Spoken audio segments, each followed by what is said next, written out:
Boleh dengar. Assalamualaikum. Boleh ya? Okey. Assalamualaikum warahmatullahi wabarakatuh dan selamat petang kepada panel jemputan kita. Profesor Madya Dr. Farrah Dina, kemudian kita ada beberapa rakan pensyarah dari Fakulti Pendidikan. Oh, nampak Dr. Misima. Kan Dr. Misima tak ada. Okey, Dr. Fariza, Dr. Ketua pusat Ketua pusat kita. Kemudian apa lagi, Dr. Hawati, dan adalah beberapa nama mungkin saya tak sempat nak sebut dekat sini, dan juga tak lupa kepada semua peserta bengkel yang dapat meluangkan masa untuk hadir ke bengkel kita pada petang ini. Saya Hazrati bagi pihak AJK Bengkel pada hari ini ingin mengucapkan selamat datang ke bengkel DDR Design and Development Research anjuran Pusat Inovasi Pengajaran dan Pembelajaran Fakulti Pendidikan. Jadi bagi berkati perkongsian ilmu kita pada petang ini, elok kita mulakan dahulu dengan bacaan umum kita Al-Fatihah.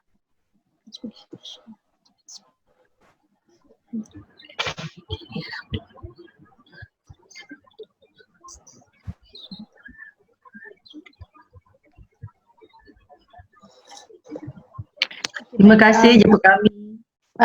Sama-sama. Okey. Baik, memandangkan saya diberitahu yang kita jangkakan kita akan ada international student, cuma saya tak pasti dalam senarai yang ramai ni ada ke belum, jadi saya mohon izin untuk meneruskan bengkel ini dalam bahasa Inggeris, tapi kita fleksibel jika peserta ingin bertanyakan soalan dalam bahasa Melayu juga tidak ada masalah.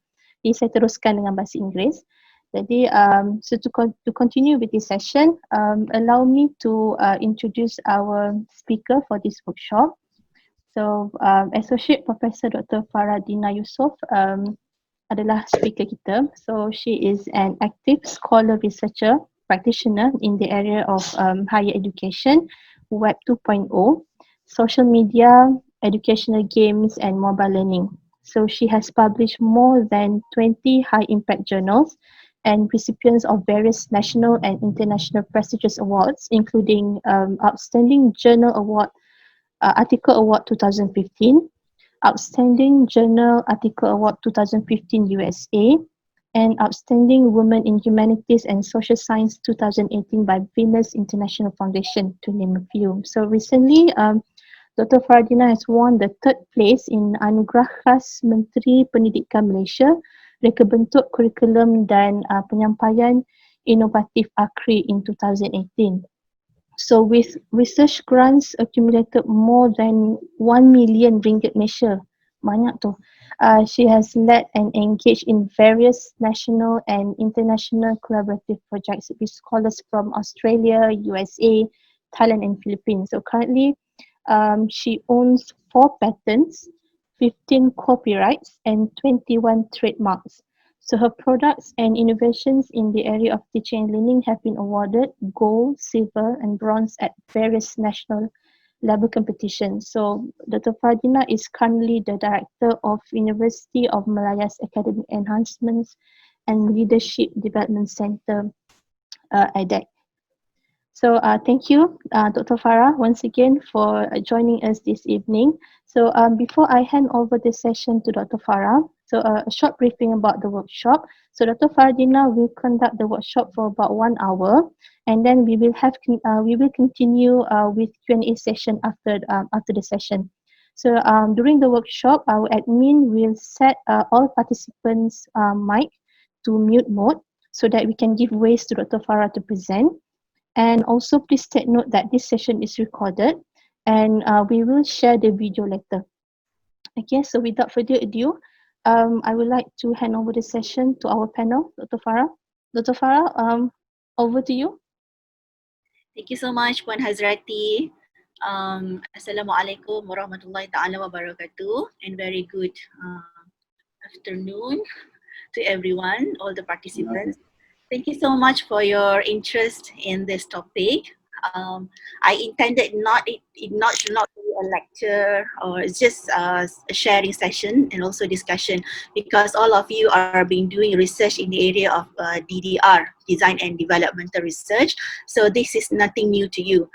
My expectation is that you have some background in it. So we can make it an interactive session as well. Yeah? So I will be sharing my screen now. Bolehkah saya tekan share screen, Puan Hazrati? Okay ya?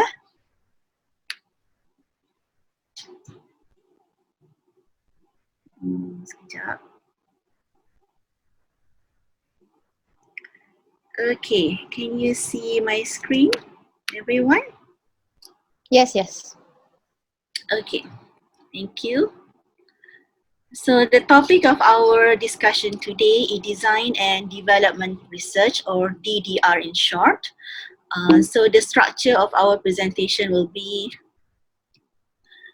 I have divided into 3 sessions. I call it part A, to introduce to IDT. IDT is Instructional Design and Technology field, so that we are on the same page. What do we mean by IDT? Okay.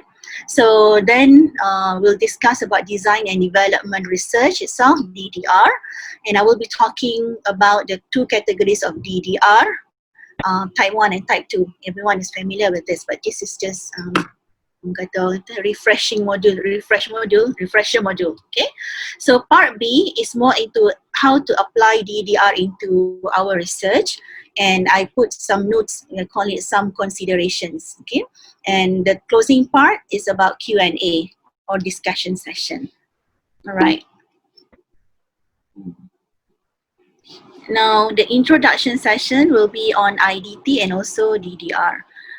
When we talk about IDT, what do we really mean about IDT?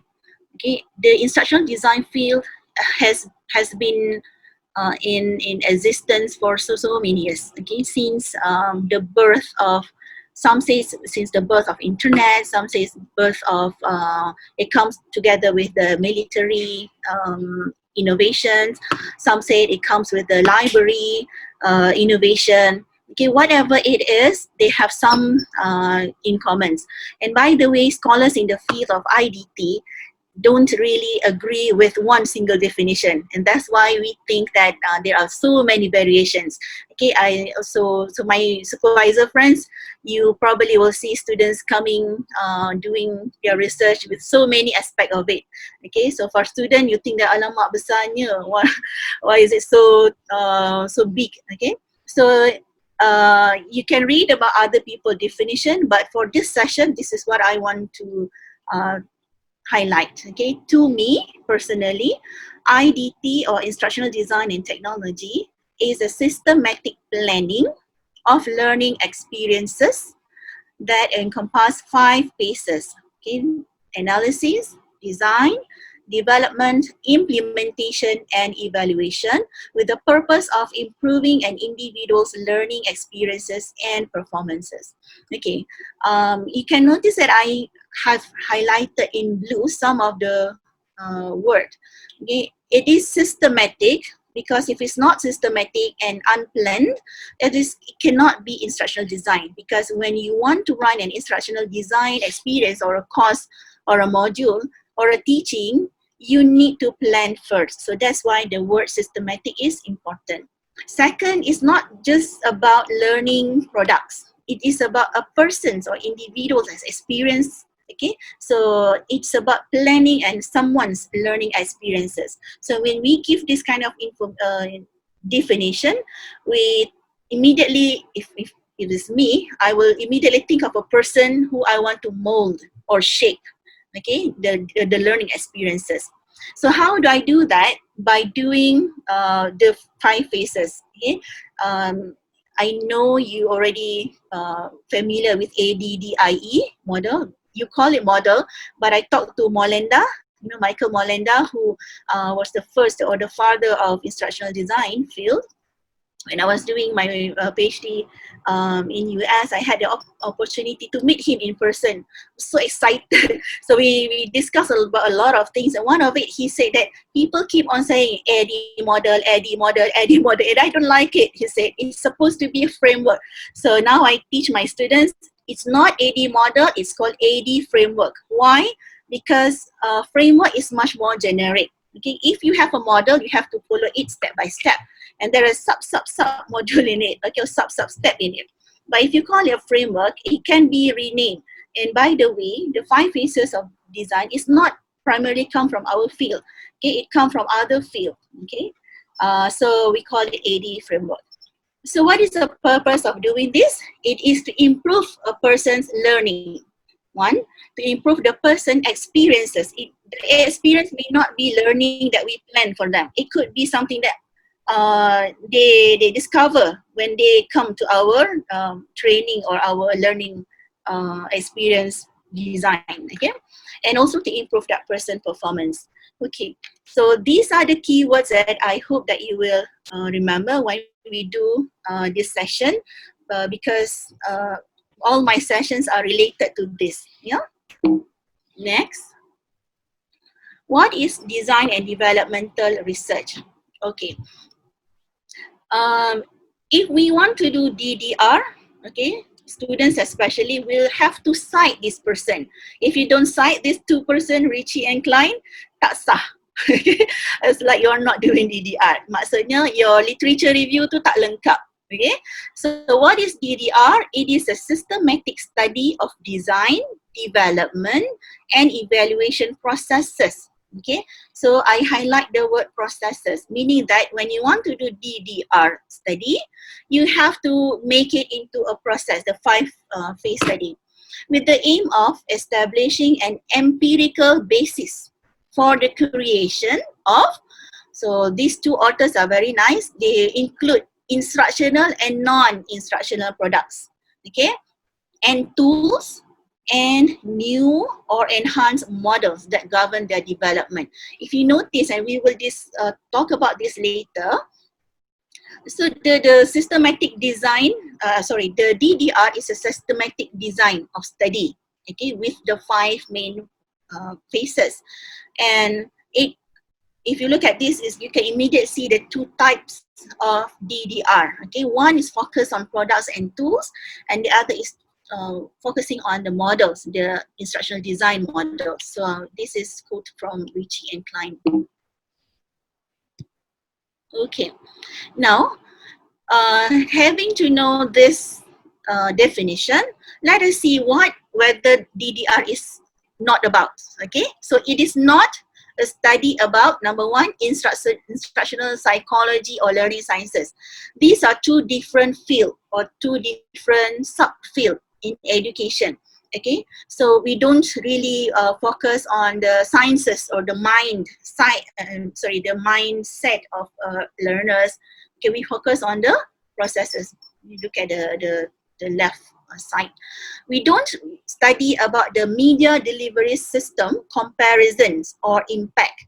Let's say you have 2 different media and you wanted to compare the pros and cons or the effectiveness of both. This is not about, that is not DDR, that is something else. Okay, educational research.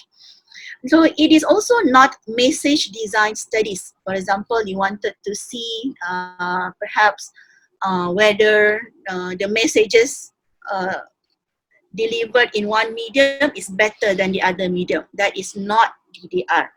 Or research on the profession. For example, you wanted to see whether instructional designers' skills can be updated. That is different study. It is not DDR. Having said so, I just want to share with you that I am very much interested. I come with DDR, and then now I have switched a little bit about researching our profession.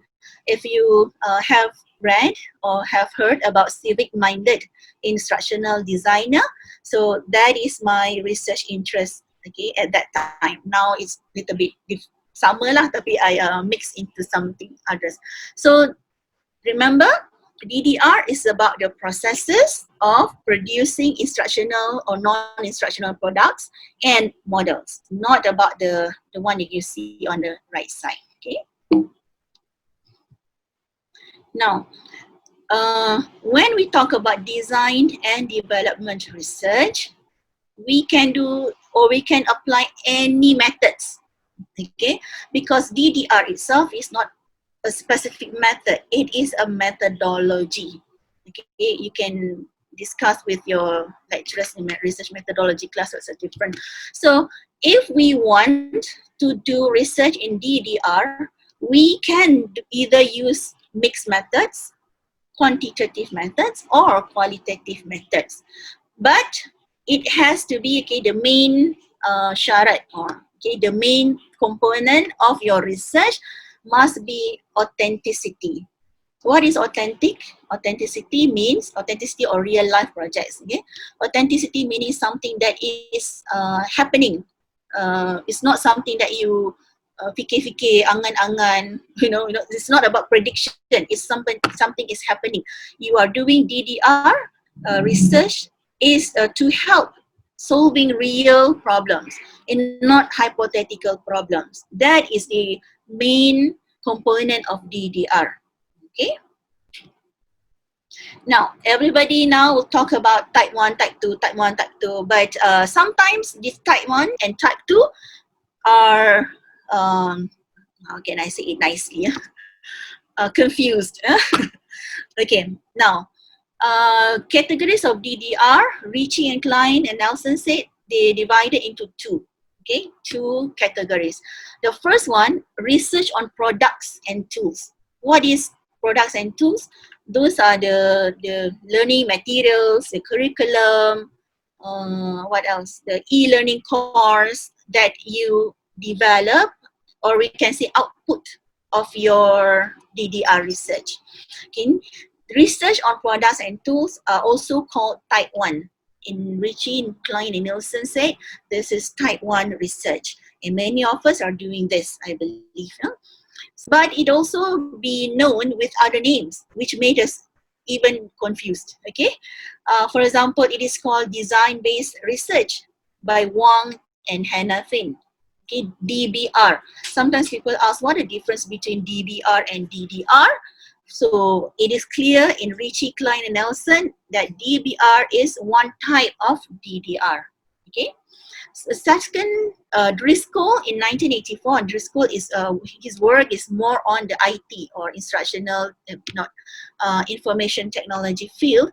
It is called systems-based evaluation. Okay, because people from IT, they will focus more on the technical part. So and mostly are looking at evaluating the effectiveness of the system. So they call it systems-based evaluation. Now, Regalus and Freak, and also well-known Wendy Ecker, they call it formative research.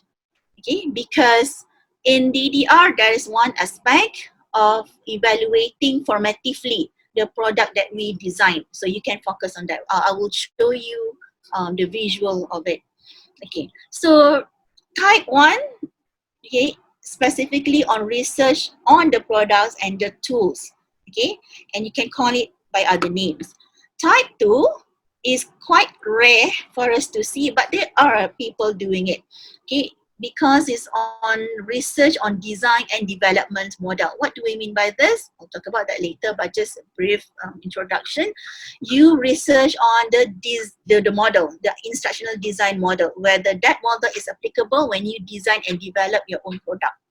Whereas research on products and tools, you test whether you start with the 5A-D-D-I-E phases, and then you talk a little bit about lessons learned, okay, but you don't study the models that you used. And that's a difference between the two. Okay, they give a better description. So I'm taking this from their paper itself in 2004. Say that for type 1, the emphasis is on study of specific product or program design or program development or evaluation of projects. That is their emphasis. Okay. Whereas in type 2 study, it is a study of design, development, or evaluation processes. Okay, processes, tools, or models. So the product from type 1 will be lessons learned from developing a specific product and analyzing the conditions that facilitate their use. For example, excuse me, let's say you develop, I'm sorry, I mean you, but I mean friends, kawan-kawan. Okay.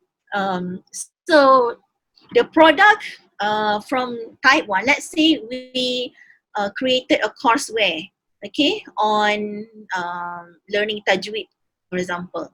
I have one of my master student doing that too, about developing a courseware to teach tajweed. So the product of her research, or this type of research, type 1, what are the lessons learned from designing the courseware, the e-tajweed courseware, and what are the conditions that facilitate the use. Okay, so this one is very context specific, whereas in type 2, the product of your research in type 2 will be a new design, new development or evaluation procedures or models, meaning that you create new model. Okay, you don't use the ADDIE, but you rename it Farrah model, for example. Siapa? Hazrati's model, sebab nampak muka Hazrati kat sini. Okay, and you have that steps by step what to do. You have your own diagram, okay, and you also write about the conditions on the use of your model. So it's not about the product, okay, that is type 1, but the processes or the development of new model. I can show you an example later. So if you look at type 1, it is more generalized, okay, meaning that once you have developed your own model, let's say Farrah Dina model, so I can generalize it, and everybody else, other instructional designers can use Farrah Dina model to develop their own specific product. So we go from context specific in type 1, go to generalized one, okay? Now, remember I said there are two categories of DDR. The first one is research on products and tools. Under the research on products and tools, there are several types. Okay, the first one, we call it comprehensive DDR. Comprehensive means everything is included. So if we look into or if we follow the ADDIE framework, and we then create an output, okay, instructional material, we have to document the entire D&D, design and development process, meaning that how do we conduct the need assessment in analysis phase, how do we do the prototyping in design, how do we develop implementation until evaluation phase. So you have to describe in your paper or in your thesis these entire processes, okay? And you also have to discuss the design decisions. Why do you select this particular theory, for example, let's say theory of motivation? Why do you select this theory of motivation by author A and B in your designing of the product? That is very important, okay, if you are doing type 1 research. So, but don't forget, okay, because this is DDR research, remember we said in the beginning, the purpose or the aim at the end is to let others learn on how to develop somewhat similar products or make it suitable for their own context. So you need to have reflections on the issues that you discover when you design and develop the product, or sometimes you can call it what are the lessons learned. Okay, so then you will have usually in your chapter 5 recommendations for other designers. This is very important, and these reflection and the recommendation to other designers should be in your, if you're claiming yours is DDR research, right? So that is comprehensive DDR. Now, if you don't want to do the comprehensive DDR, ADDIE, where you have to document everything from the beginning to the end, you can also select one specific ID phase. For example, I try to visualize it, but Richie and Klein don't do this, but I hope this is helpful for you. Let's say I just want to focus on the analysis phase. I can do that, meaning that, excuse me, for example, I focus on what are the needs of the teachers in Malaysia during this COVID-19 pandemic online case. pandemic teaching related to COVID-19. Okay, so that is need assessment, for example. So what is the output of that research, which focusing on the A part or analysis part, is recommendations to do training for the university administrators, for example, or recommendations to Kementerian Kementerian Pendidikan on how to train teachers well, what kind of content needed. So that can be a study by itself. Okay, now look at the orange one. I put D and D because D and D are good friends. Okay, you cannot pisahkan or separate both. Okay, you have, when you say design, you have to do development. So you can also do design and development of the product. So you focus on one product, let's say a courseware that you want to develop, and just talk in detail about the theories, the framework that you want to use, the steps you use, and so on. Okay, for these kind of studies, you may want to do like screenshot of the products itself. Okay, let's say you're developing courseware, so adalah some screenshots, the introduction part, the evaluation, and the assessment, and so on. Okay, now if you do implementation, and again, if you do implementation, usually it comes with evaluation. So this is pair.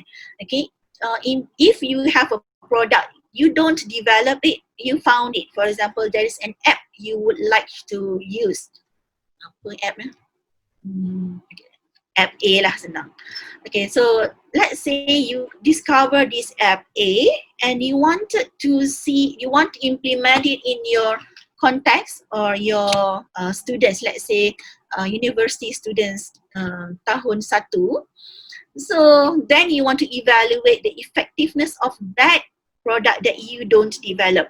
So how come you talk about the processes of developing? So what should you focus on? You should focus on how you implement it. Okay, so you have to talk about the contextual setting, and you have to talk about the evaluation. So the evaluation part becomes bigger. Okay, so we should talk about the instrument validation, what else, the survey development, how do you come up with that, and then how did you do analysis, and so on. So these are called specific ID phase. You can choose what you want. Okay, again, even though you focus on or choose on one just specific ID phase, you would still need to discuss the design decisions. Okay, why do you want to focus on only this? Okay, and this one cannot come from the air. You have to look at from the literature, right? Again, you have to have reflections on the issues and the lessons learned, and give recommendations for other instructional designers on how to go about it. Right. The third one is focusing on the tool or the product development and use. Okay, and this one is that I mentioned, if you want to, it's much more on evaluation of a product that you don't develop. Okay, but you have to talk also about how you implement it in your own context or setting. So this one focus on the tools, and this is where you talk about the formative evaluation or summative evaluation of that product use. Okay, so you can also talk something about navigation. How do is it easy navigation? If you develop a website, for example, educational website, you can ask questions in your survey or in your evaluation instrument.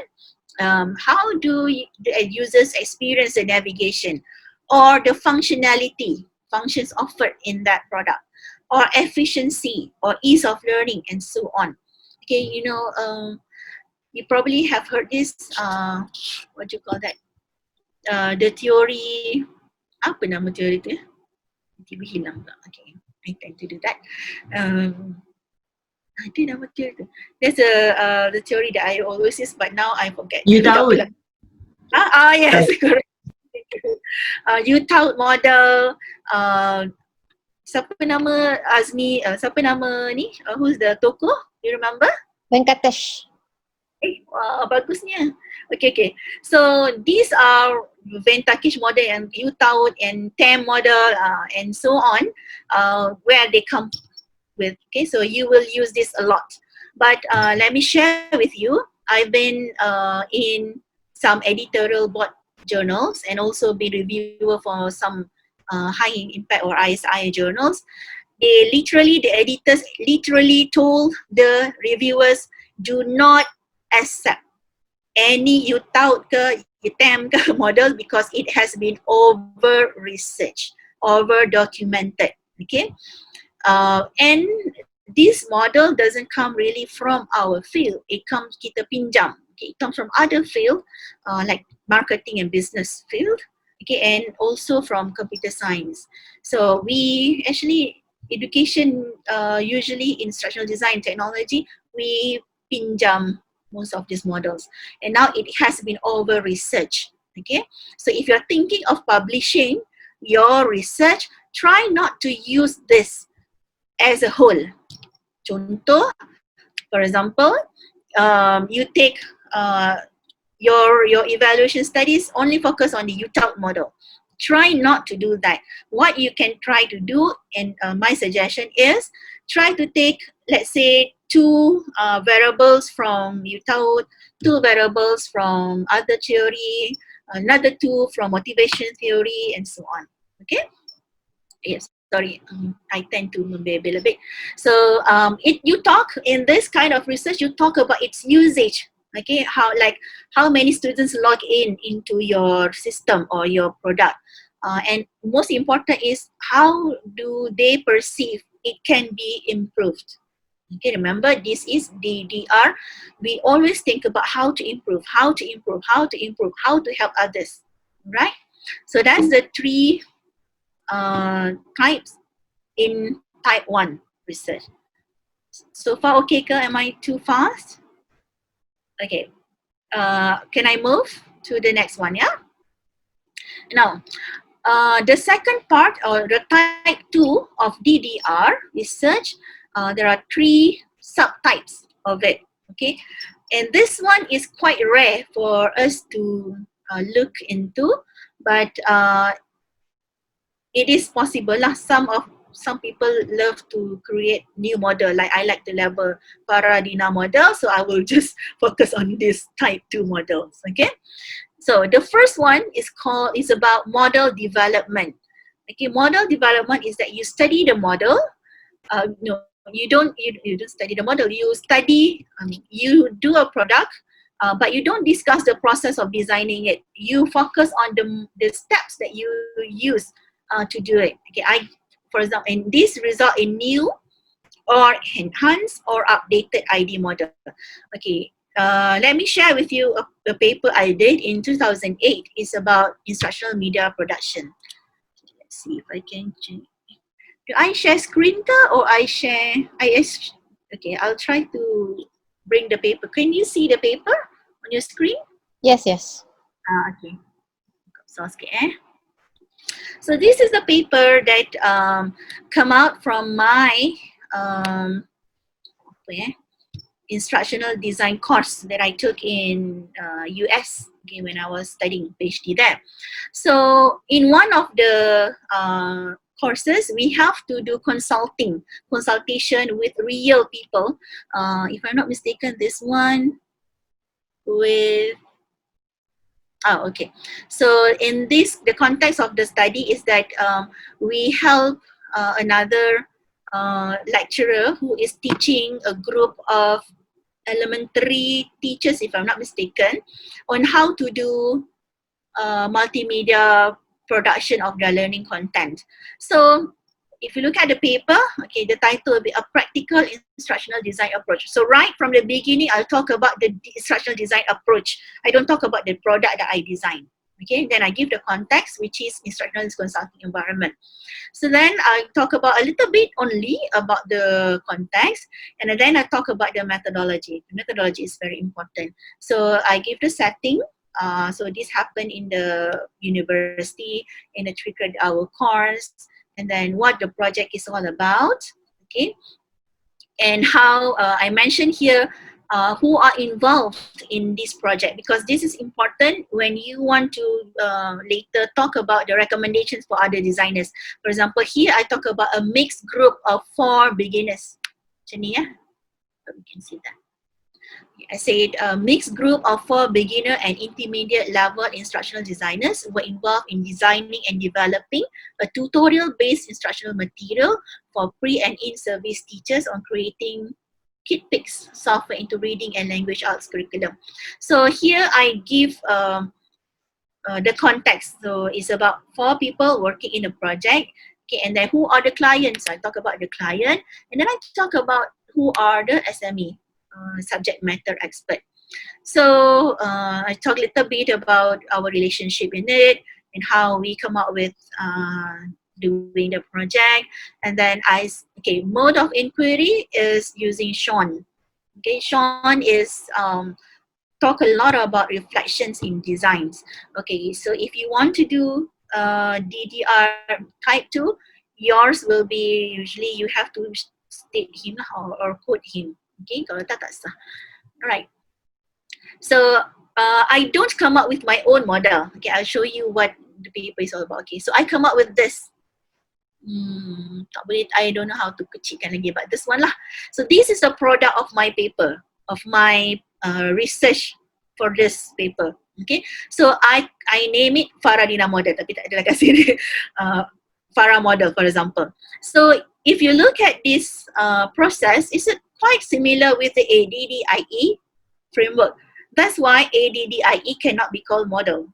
It's called framework, because I and all designers using ADDIE phases and then make some modifications. For example, alright, start with need analysis, and then not so many instruction design models have this we call it optional macam flowchart yang jenis macam ni, diamond type lah.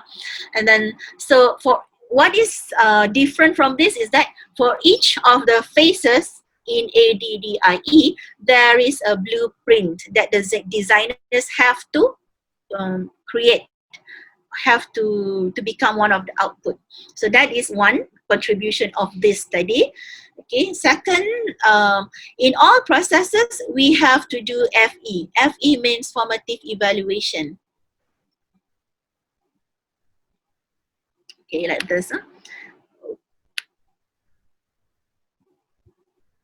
So every time we do, regardless of which phase we are, even in analysis phase, we always ask SME, our subject matter expert, to review and provide feedback of our so-called blueprint draft.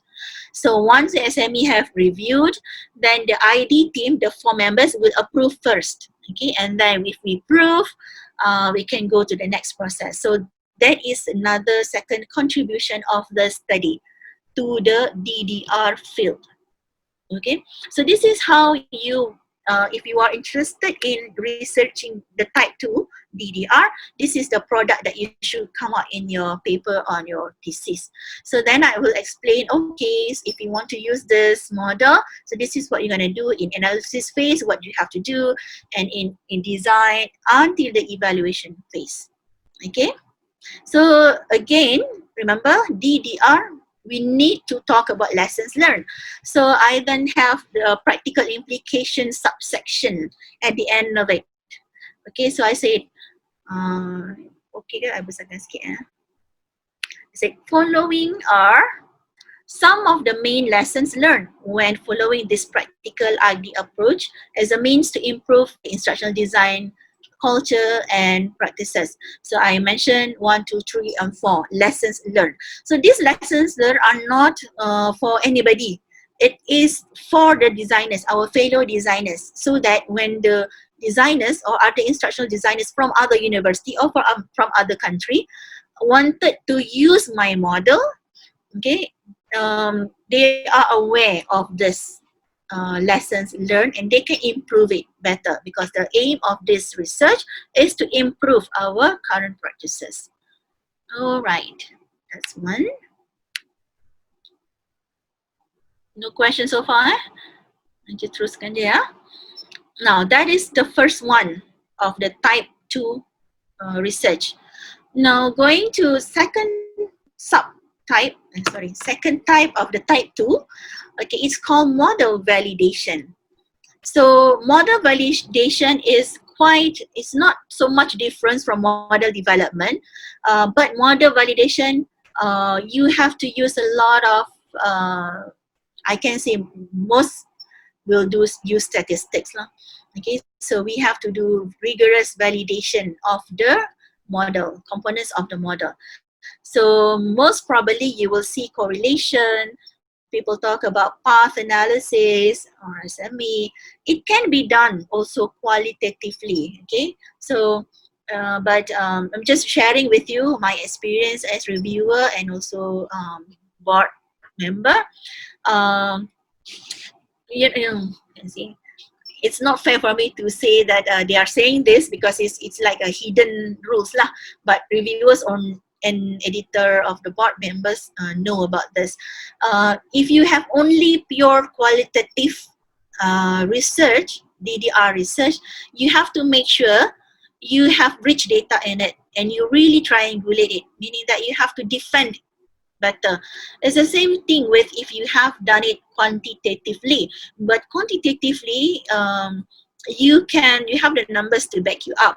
Okay, so it depends on how you write it. It has to be strong. Okay, so let's see what is the example of model validation. One example is Tracy's multiple intelligence model. Okay,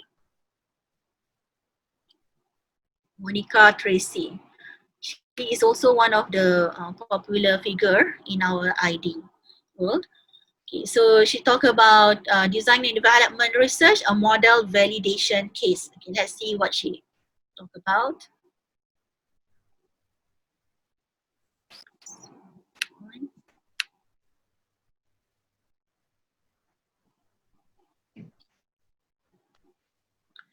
Okay, so I hope you can read the abstract. Okay, she said that this is a report of one case of a study, design and development research. See, she is still doing the design and development research, but her focus in this paper is on the model validation. So she said that after design and expert review model validation, the model, what she called the multiple intelligence design model, which she used ISD, Instruction Systems Design Model, as the basis, was tested. Okay, because this is more validation, so there must be some people who validate it or tested it. So it was tested by 4 practicing instructional designers, and then instruction developed for learners was then evaluated using post-test and attitudinal scores with 102 participants. And finally, this report provides a reflection of the lessons learned. Okay, you can see all the characteristics of DDR mentioned there. Yeah. So she talked about the model validation technique, a lot of things. I can share with you my PowerPoint later after the session. So in the PowerPoint, there are some links that might be useful for you. I have actually the references section so that you can look at it if you want to go further. So that is number 2. Okay, first is model development, second is model validation. The third one is model use. Okay, model use is something that quite straightforward, I can say. Let's say you are you just pick one model, instructional design model that you like. Can someone share with me one model that you like? Usually kita guna apa What model do we use? Okay, let's say author A and B lah, senang sedap, tak bias. So let's say this author A and B has this instructional design model, and this instructional design models have been established. Okay, so you just take or apply the model in your own situation. Let's say the author of the instructional design model use it in the Western context. So yours will be in sekolah rendah di daerah Selayang dalam mata pelajaran A, B, and C. Okay, that is what we call model use.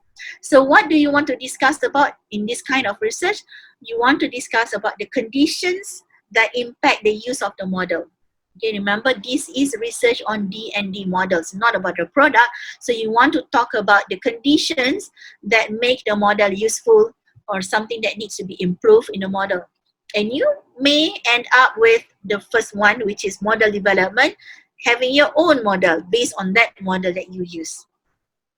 Okay, so far. So there are three types of research under research on D&D models. Okay. This is the one that I've shown you. Okay, this is a paper that we talk about. Now, I'm now going to go to the second part of this session. Do you want to do the Q&A now, Ka, or do you want to wait until the end? Maybe kita tunggu sampai habis kot rasanya. Yeah, alright. Yeah. Okay, I realize this is quite heavy. So if you have any questions, just tunggu dulu lah, write it down and then we'll go through together. Now, talking about research, application to research, as I mentioned, DDR is not a predictive research. Okay, this predictive research is something yang kita dah biasa buat lah. You have some hypotheses that you develop upon your observations or theory, and then you design an experiment to test the hypothesis, and then you do your refinement based on the results that you got. Then you do the application of the theory by the practitioners. This is educational research or predictive research, called by Harrington, McKenney, Reeves, and Oliver. So design-based research, which is type 1 of DDR research, we start with issues or problem, real issues and problem. So what we do is that we analyze the practical problems by researchers and practitioners. It's supposed to be in collaboration. That's why authenticity is very important in DDR research. Okay, so let's say you found a teacher in a sekolah rendah who needs help to, okay, you don't start with the solution, but you start with the problems. Okay, let's say you find a sejarah or history teacher in sekolah rendah who have trouble or have problems to teach sejarah effectively to the students. Okay, so that is your issues. So upon digging more and more about that problem, you found out together, of course, with the school teacher, that it's because of the low motivation level of the students to learn history, to learn sejarah. Okay, that is your main issue. So in your problem statement, you have to talk about that. Okay, so you have to analyze the practical problem. Second, you have to develop solutions to tackle or to solve the problems that you have identified using the principles of instructional design. And also, in our field, technological innovations. Okay, this is where you think about using Web 2.0, about mobile learning, about so many apps and so on. Okay, so in DDR, there are cycles. There are many alternative cycles of testing and refinement of the solutions. Okay, this is why DDR is not really not many people can claim and should claim that their research is truly DDR if you do not have the 8 iterative cycles of testing and refinement. So after you have developed the solutions or the proposed solutions, you have to test it for the first time. Okay, and you call it cycle 1, and then you report what are the areas for improvement. Okay, and then you do cycle number 2 after you improve the product. And cycle number 2, you research again, you test it again, you do the screening, and then you improve again the product when you implement and improve it. And then you have cycle 3. So that's what is called iterative cycles. If in your research you don't do this iterative cycle, it may not be DDR.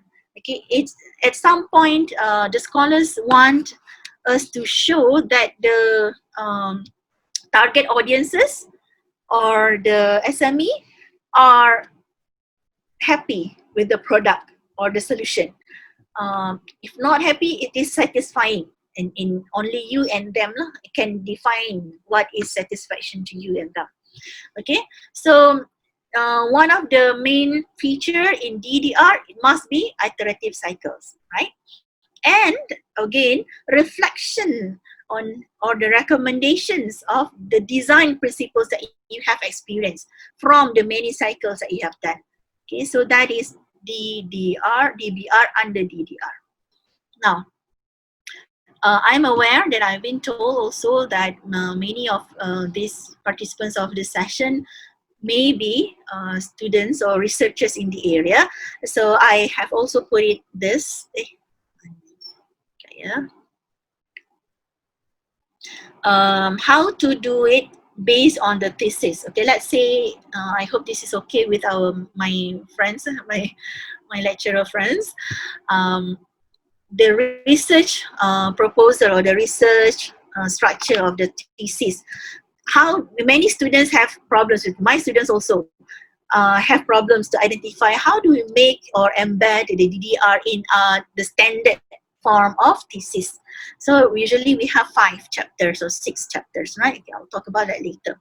Now let's take into consideration what Harrington, McKenney, Reeves, and Oliver talk about in June 2007. They did a conference presentation to guide doctoral students on how to turn or how to apply DDR in the standard form of research.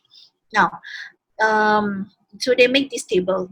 The first column, on the very left column, phase 1 is about analysis of practical problems by researchers and practitioners in collaboration. So what are the elements that needs to be in your thesis? First, this is chapter 1 lah, statement of the problem. Second, you have to mention that you have consultation with the researchers or the practitioners. And then, but to me, this is optional. Okay, you can also get it from the literature if you don't have real people to talk to. A second, the research questions, and also in our Malaysian situation, this is chapter 2 is literature review, but in theirs is a little bit of literature review. So you can position this in the research proposal. They have, in overseas, they have this position, okay, but ours usually tak ada lah. So what we have is statement of problem, introduction, rationale or background of the research. We have research questions, and that's it for chapter 1.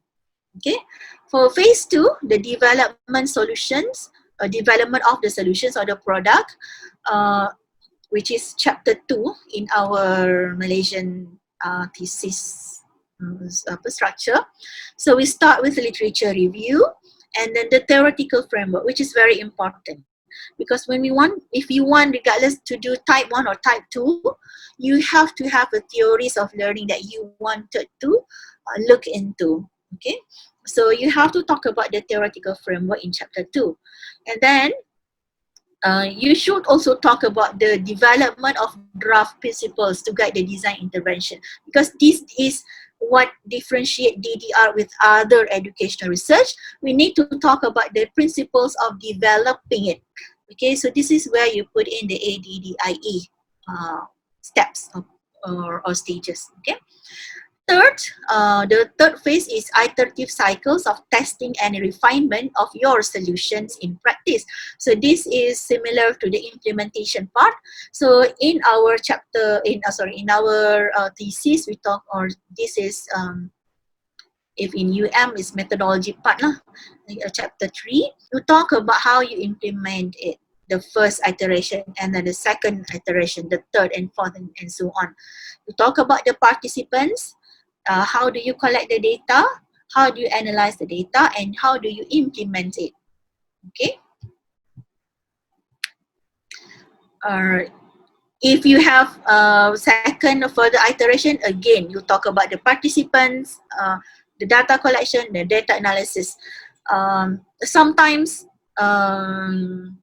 the participants who evaluate or who take part in your first cycle could be different from the person or the group of people who do the second iteration of your DDR research.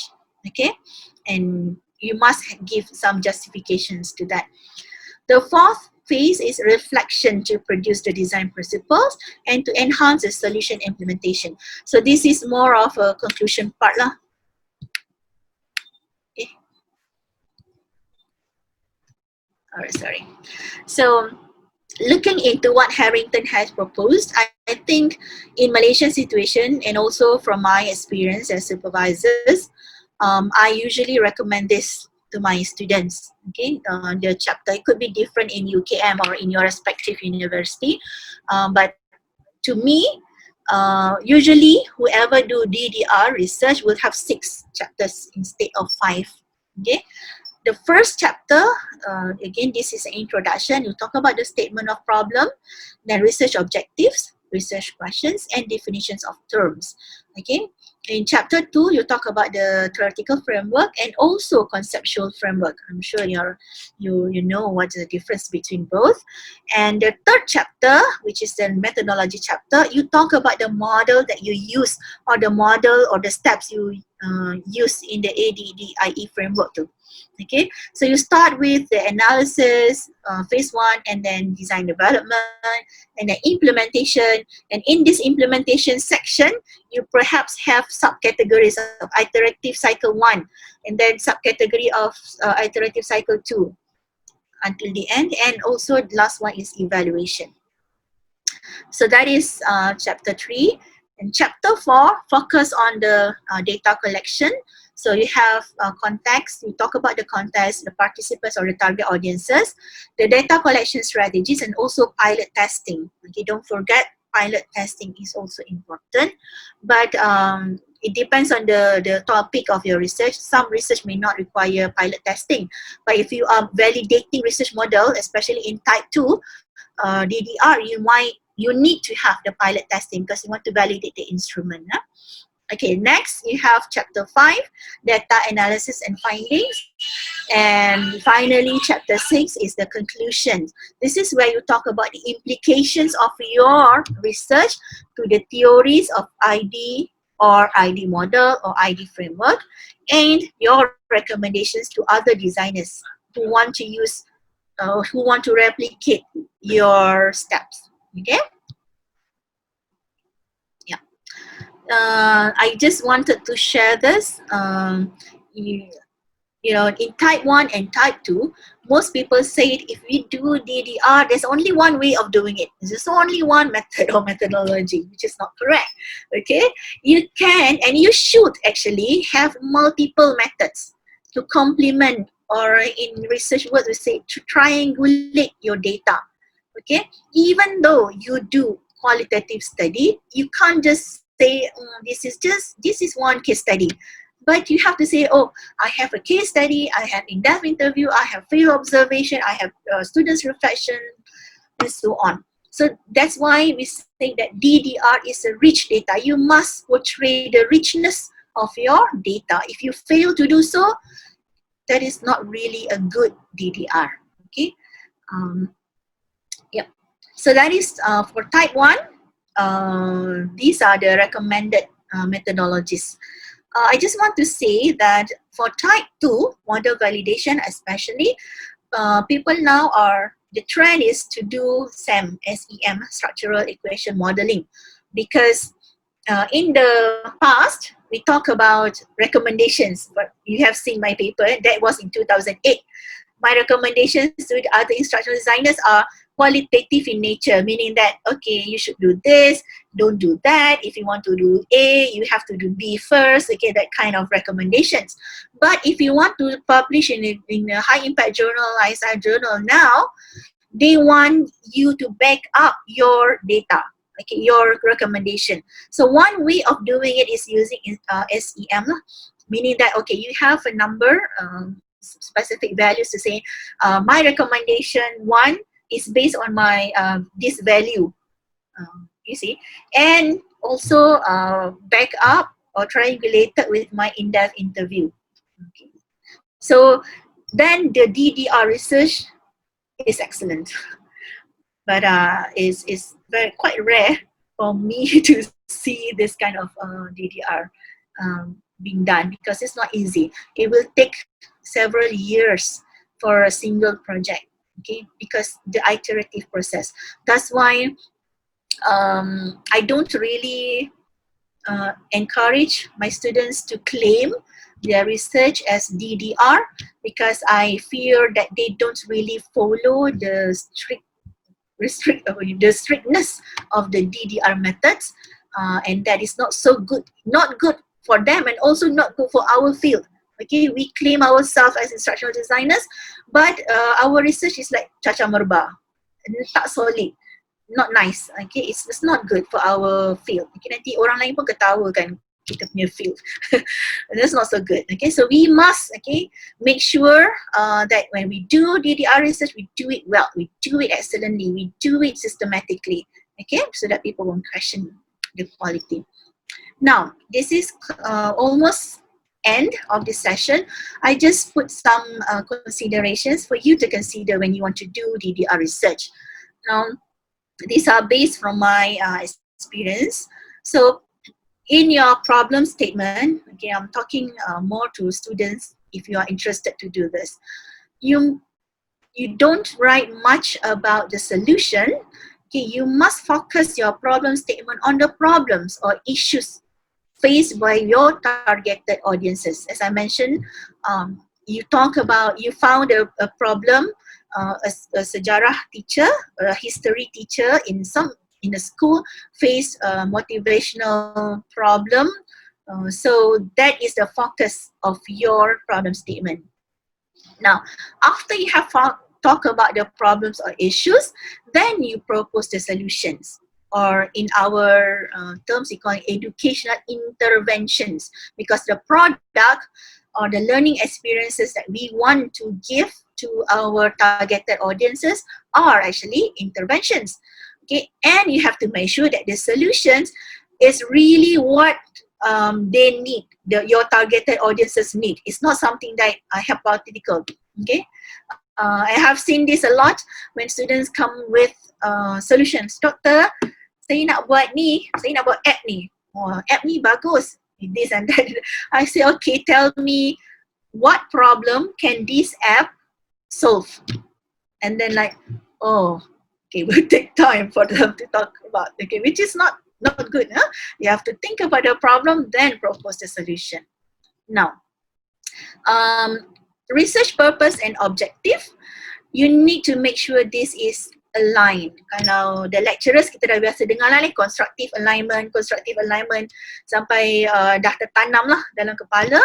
So what do we mean by constructive alignment? It means that everything we do, okay, remember our DDR is about the steps, the 5 steps. Okay, it must complement each other. So your research purpose should align with your research objectives, your research questions, your hypothesis, if any, and your research approach. Okay, but it has to stem from the problems that you have identified first. Okay.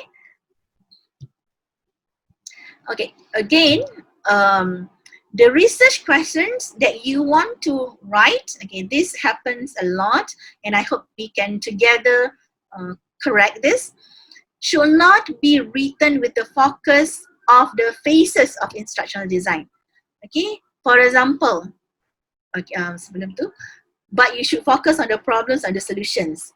Okay, so for example, it's not advisable for you to say, what are the, it's not good if your research questions are based on the ADDIE. For example, in A, analysis phase, the questions are, and you write, what are the problems in teaching year 1 mathematics?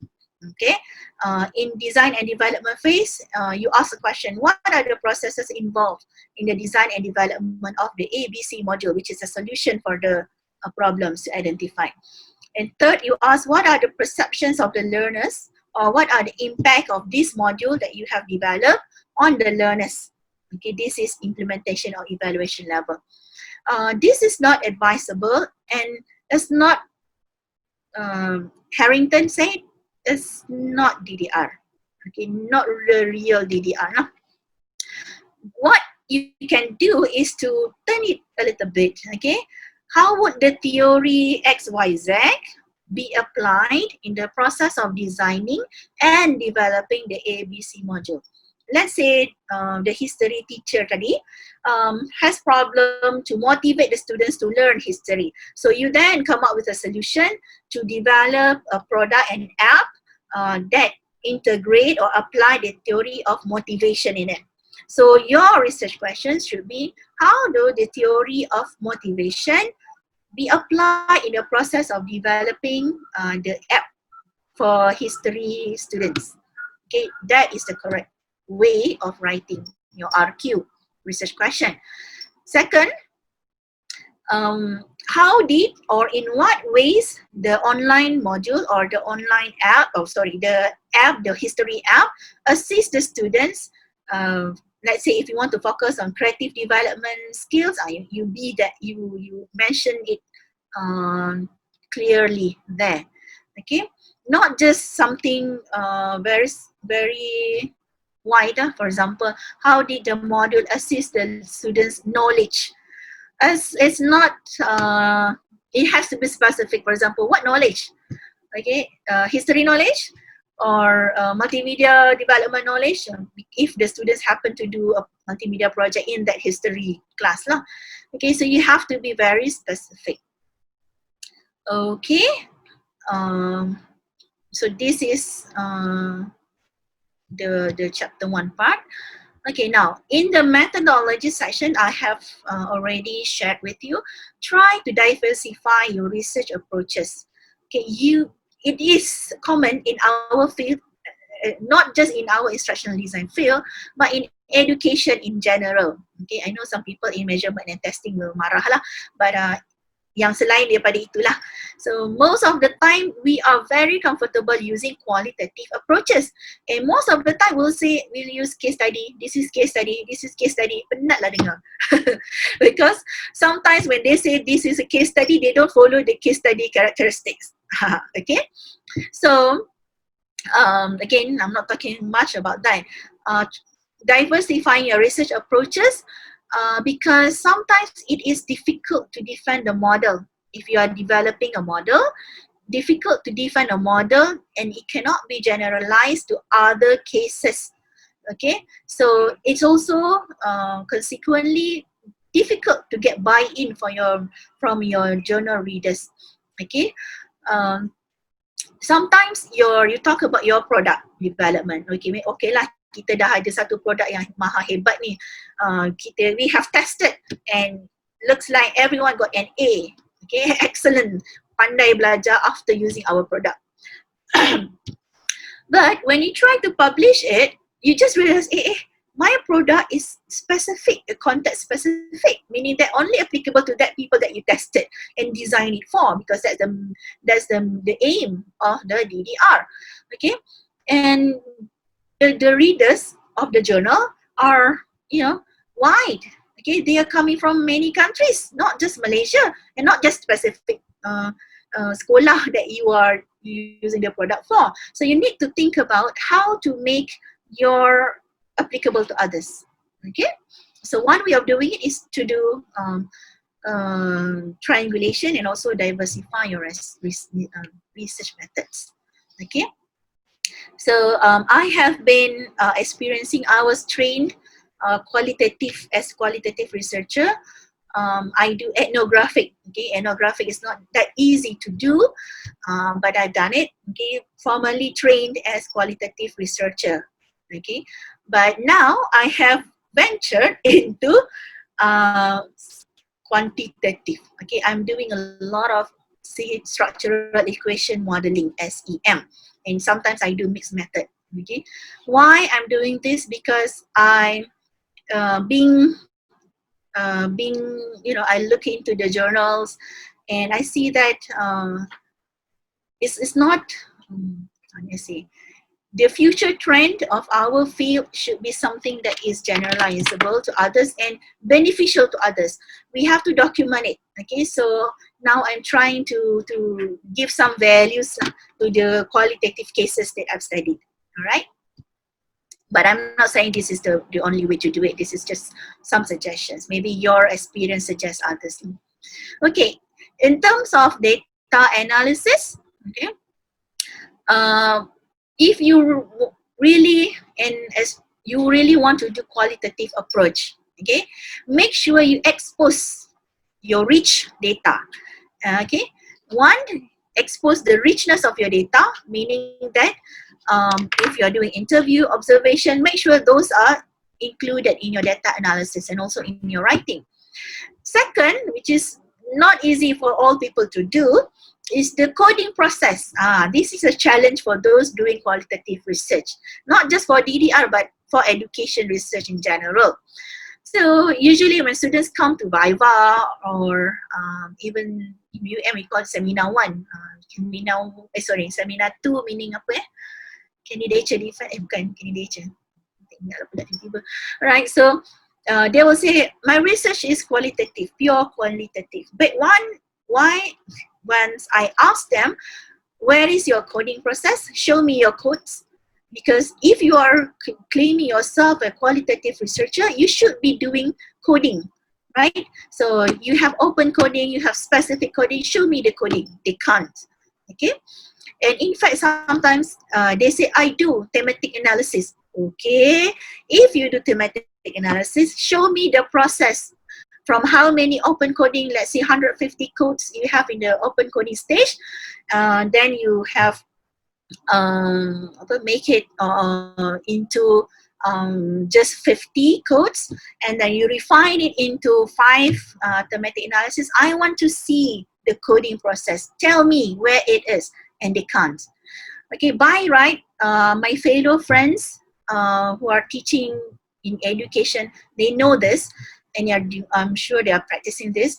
We need to have a book of coding, a code book, we call it. What is the code book? It's like, if I interview someone, let's say I interview named Farrah, so my code for that person, for interview, that one could be FA01 dash, okay, that is open, that is book of code. When I ask where is your open, the code of book of code, they can't. Okay, so please don't, degrade our profession. Don't, sabotage our field. Okay, show that we care about the data. We really do it, and we do it systematically and do it based on the science. It's because we have been, because as I mentioned, I do research on our profession. Okay, so what make a person instructional design? Everybody can claim I am instructional designer just because they take one course in instructional design, or just because they are assigned to do an instructional design project. So in my research of our profession, I found that people can claim because our field is quite longer. Okay, it's quite what can I say? What can I say? We ourselves, okay, don't really uphold our profession. We don't really do research well, which allow other people from other discipline without proper training in instructional design sabotage our field and claim themselves to be doing instructional design. Okay, so anyway.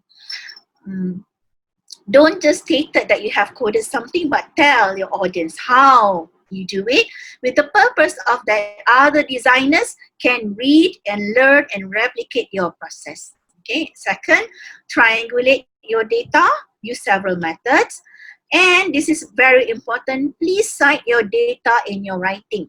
For example, when you say that I have interviewed, you say that I have 3 methods to collect data: interview, observation, another one is students' reflection. But I don't see all these 3 being written in the thesis or in the paper. Okay, I can see, you can, so usually I will say, for my students, I will say, okay, where are the codes from the interview? What is the code of that person's interview? So to that detail, if you can do that, excellent. You're an excellent qualitative researcher. All right. Oh, okay, that's it for now. I'm now open for Q&A or discussion or sharing. Thank you. Okay, kita buka untuk sesi Q&A. First of all, terima kasih Dr. Farah. Thank you so much. It's a very fruitful session. Okay, untuk Q&A session, saya harap ada yang boleh bertanya tapi boleh gunakan features raise hand dekat dalam Zoom. So nanti kita akan unmute. Oh, Dr. Faizal, kita boleh unmute semua ke macam mana? Boleh unmute siapa yang nak bercakap kot? Unmute semua. Siapa-siapa yang cakap dia boleh unmute diri dia sendiri lah kot. Okay, mana yang tidak mahu bertanya secara live boleh juga letak soalan di ruang chat lah. Rasanya dah ada soalan juga di ruang chat tu saya Ni perasan. saya stop sharing ke sekarang? Okay, tak apa. Saya dengar soalan dulu lah. Okay. Anyone ada yang nak bertanya? Or just sharing pun tak apa. Oh, maybe mungkin for the time being mungkin Dr. Hazrati boleh tolong bacakan kot soalan yang ada dekat chat tu. Saya tengok itu daripada PM Dr. Syarul. Ada posted few questions there. Ada dua soalan, dua ya. Okay. Hold on. So, hi Dr. Farah. How and when do you protect the model that you created? So do you just publish and deems to be protected, or do you take any other measures to protect before you publish? So has there been any instances of people copying other people's model and claim it as their own? Kemudian soalan berikutnya ke Dr. Nak jawab soalan tu dulu? Okay, kalau saya jawab kan saya bebel, saya start soalan dulu lah. Soalan dulu. I mean, this is from the same person juga. So the second question from Dr. Sharul Ismail is if we do a model development research under research for design and development to develop our own model, won't that actually be comprehensive DDR under research for tools and product? So can they overlap, and what's the difference? Okay. Ya, saya salin dulu sebelum tu. If you need, Dr. Farah boleh tengok dekat chat juga kot, the questions. Saya stop sharing lah ya. Okay. Chat sini. Okay. Yeah, there's two questions there. Okay. So the first question is about how do you protect the model that you created. The paper that I show you just now was a paper in 2008 when I was a student. At that time, I didn't know about IPR, okay, the copyright and thing, and the purpose was to share.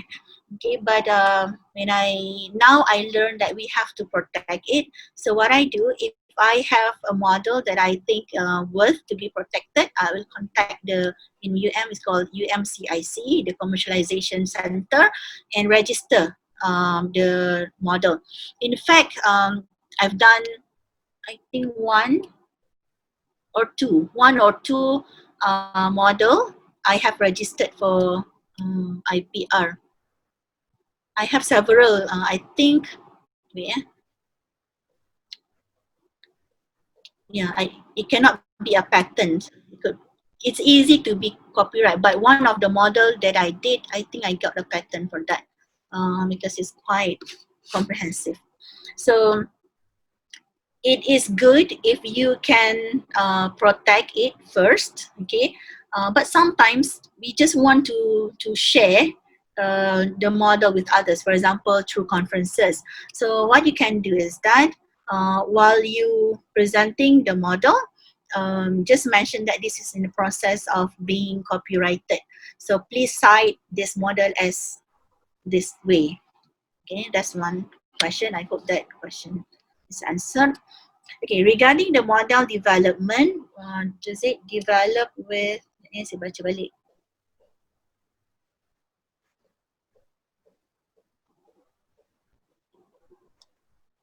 Yeah. So if we do DDR model, yes, we will talk about the comprehensive modeling, I mean in type 1. But again, the focus will be on the development model only. So what works and what not for that model. And if there is a conditions, let's say the model will only work if you have an SME with instructional design background. Okay, so that makes it different from the type 1. Okay, if you just talk about the process in the model, that is not model development, that is type 1. So you have to talk about the implications of facilitating conditions for your model to work. That is type 2. Okay, I hope it answered Dr. Sharul's question. Okay, thank you, Dr. Farah. We have another question also from the chat, from the group chat. It's from Si Yun Chong. So can you explain more about the coding book? So if the research involved focus group interview and observation, do the all notes taken from the interview be recorded in the coding book? Yes. Okay, coding book, I call it a book because it's so thick lah, tebal. It's supposed to be memang tebal pun. So if let's say you have an interview, okay, so you have to transcribe the interview first, okay, and then you want to look at the interview and then make a first type of coding, or we call it open coding first. So you have first open coding. So in your first open coding, you put it in the open code book and you can label it like open coding 1, this code book. And this process will happen to all the interviews you do. Okay, if you have interviewed one person 3 times, so you have to have these codes for that one person in one section of the book. And then the second person you interview will be the second codes. And continue. If you have observation, then observation 1, observation 2, okay, that is what coding book means. It book meaning a compilation of all the codes that you have. Okay, sometimes people in DDR do, iterative cycle can be 2 or 3 times, and sometimes to refer to what cycle they make a special coding. For example, C1 refers to cycle 1, FG focus group 1, okay, and focus group 1 2 meaning this group of people. So only the researcher knows what the codes mean. So that's why when you do the research, people ask you what is the coding means, from what session, what is the background of the participants that you do. So you have to have it in your mind. But if you forget, sometimes people, bila tanya kena sergah dalam Bible, dia terlupa. So it will be good to have something documented. So you can open your coding book and say, oh, this is from this session, and so on. Okay?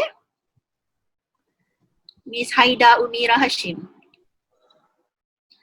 Puan Nazrati boleh tolong baca tak? Boleh. Okay, so Ms. Haida bertanya, so you mentioned that it is very crucial to ensure that we show our coding process for thematic analysis. So I'm aware that we have NVivo as a tool for us to do our coding for qualitative data, but you also mentioned that we can also have the book of code. I think hence meaning that the way we process or do our coding can be flexible. So as long as you have proof of the process, or do you have any specific suggestions on the process of coding that you would recommend? Lebih kurang sama soalan tadi kot. Lebih kurang sama. Yeah. So NVivo is just a software to help you coding. When in my student years, I do it manually. Okay, mula-mula I do it on paper. Lepas tu dah penat tulis, I pun masukkan dalam Excel. That's how I do my coding. And then I learn about NVivo. So it doesn't matter what are the platforms or what are the tools that you use, as long as the coding processes is correct, it is fine. Okay. Kalau jawapan saya tak puas hati, boleh tanya lagi tau. Okay. So next question is from Ikram. So Assalamualaikum Dr. Farah dan para pensyarah. So untuk validate model yang telah kita bangunkan, adakah kita perlu gunakan pelbagai metod untuk validate? Contohnya jalankan eksperimen dan expert validation atau choose yang mana paling sesuai? Mm, okay, there are many ways of doing model validation. Okay, people do you can do it various ways. For the purpose of doctoral or master's research, I personally encourage one sajalah, because you master that one process that, and then you put in detail. Are you aware of the, what's the apa Dr. Farisa boleh tolong saya ni, where we ask the experts beberapa kali tu. Oh, Fuzzy Delphi. Delphi. Okay, some people use Delphi to validate their instrument. That also can be done. Okay, some people dia tak guna Delphi, tapi dia just bertanya qualitatively. So Delphi should have some instrument. Tapi for if you do it qualitatively, meaning that you ask people with the same questions, interview protocol, so that can be done also. Or you can use statistics lah. For example, you can use SEM, okay, to do the modeling. Okay, whatever method you use, just make sure that you master the process and you put all details in your writing. Okay. Alright. Saya pun ada soalan tapi tak apalah, saya baca dulu soalan lain daripada grup ni. Oh, kita ada satu soalan daripada rakan pensyarah di F1, Dr. Aida. Hi Dr. Farrah, is it sufficient for a PhD students to use DDR and AD framework together in their work, or they need to have a specific models in their studies? Okay, as I mentioned, okay, DDR is a nama of the methodology. In the DDR, you can use a lot of methods. Contoh methods that you can use ialah apa tadi? Apa soalan dia, saya nak guna balik dia punya tu. Bawah sekali. Qualitative or mixed methods. You can do anything. What was the question again? Bawah sekali. Is it sufficient to use DDR and AD framework together in their work? Adakah ataupun perlu ada specific ID model yang lain? Okay. So, jawapan yang ringkas ialah it's not sufficient for me to use ADDIE framework alone. Okay, because the ADDIE is framework, it's not a model. Okay.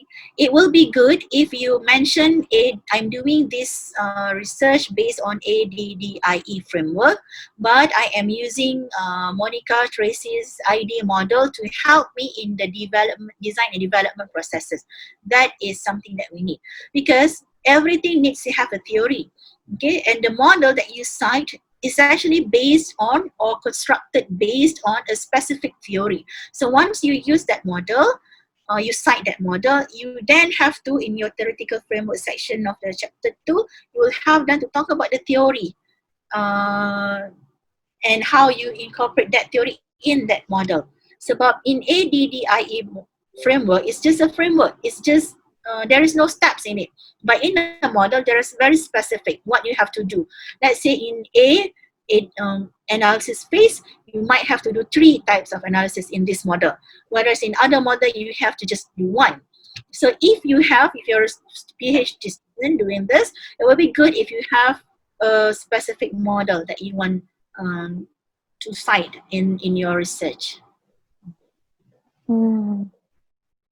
Okay, boleh ke saya tanya soalan juga? Okay, saya ada soalan. It's actually about model use, type 2 dalam DDR, model use. So if let's say kita menggunakan certain specific model, and then in that kind of research, correct me if I'm wrong, pahaman saya is at the end of the research, kita akan produce added value kepada model yang kita gunakan dalam kajian. Is that true? Dalam kategori model use. Okay, model use agak jarang wait. Kita akan gunakan model use as a basis for the other 2. Kejap saya buka slide kejap.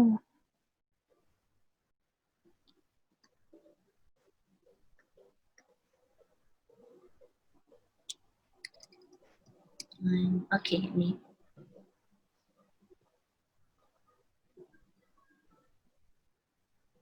Okay, you're talking about this one kan? Puan Hazrati kan? Yeah, yeah. The model used me, actually we have to use a model in the first place. For the type 2 DDR research, we have to use a model first. Let's say you are using Farrah Dina model. Okay, so then you mention what are the conditions that impact the use of the model. That is, kalau you stop just there, that is model use. But if you go on to say that, I suggest that in this specific type of Farrah Dina module, stage number 3, these are the further steps that need to be done. It can then be considered a model development, but not model development. So kita boleh claim terus sebagai model ataupun sebagai framework dahulu. You can claim it as a model if you have validated it, meaning that you have the model and you test it with real people, okay, real target audiences, and then based on the results, you then say, oh, this is the recommendations specific in this stage of that model. Then it can be considered as model development. Actually, I don't see this three as separate. These are complementing each other. Okay, we usually start with model, establish model first, and then we do some iteration, and then we more validate it. So these are sometimes there's no lines yang clear between those, but usually we will end up with model development. Tapi provided we have done the model validation first lah. If we just tak ada participant, you tak collect data, you tak do data analysis, you can't claim it as model development. I see. But is it okay if we just stop at sampai framework saja and then we mention in discussion chapter ataupun in chapter 6 ke, mengatakan that for future research yang model framework ini kita boleh propose untuk ditest in another context ke? Is that okay? If you don't develop a model or develop a product that is not DDR, perhaps you're doing just feature review type of research, okay, that is not DDR. DDR must have a real project, real people, real test and validation. That is DDR. Okay. Alright. Kita ada lagi soalan di bahagian ruangan chat. Boleh Assalamualaikum Dr. Farrah. So boleh kita claim DDR is multi-method approach?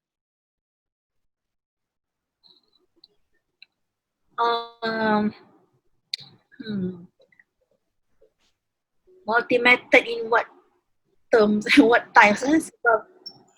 To claim something, you have to be very careful.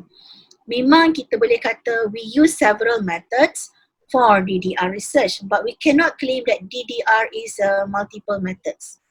But DDR can be done using various methods. I think masih boleh diterima lah. You can't, because it's not the same. Okay,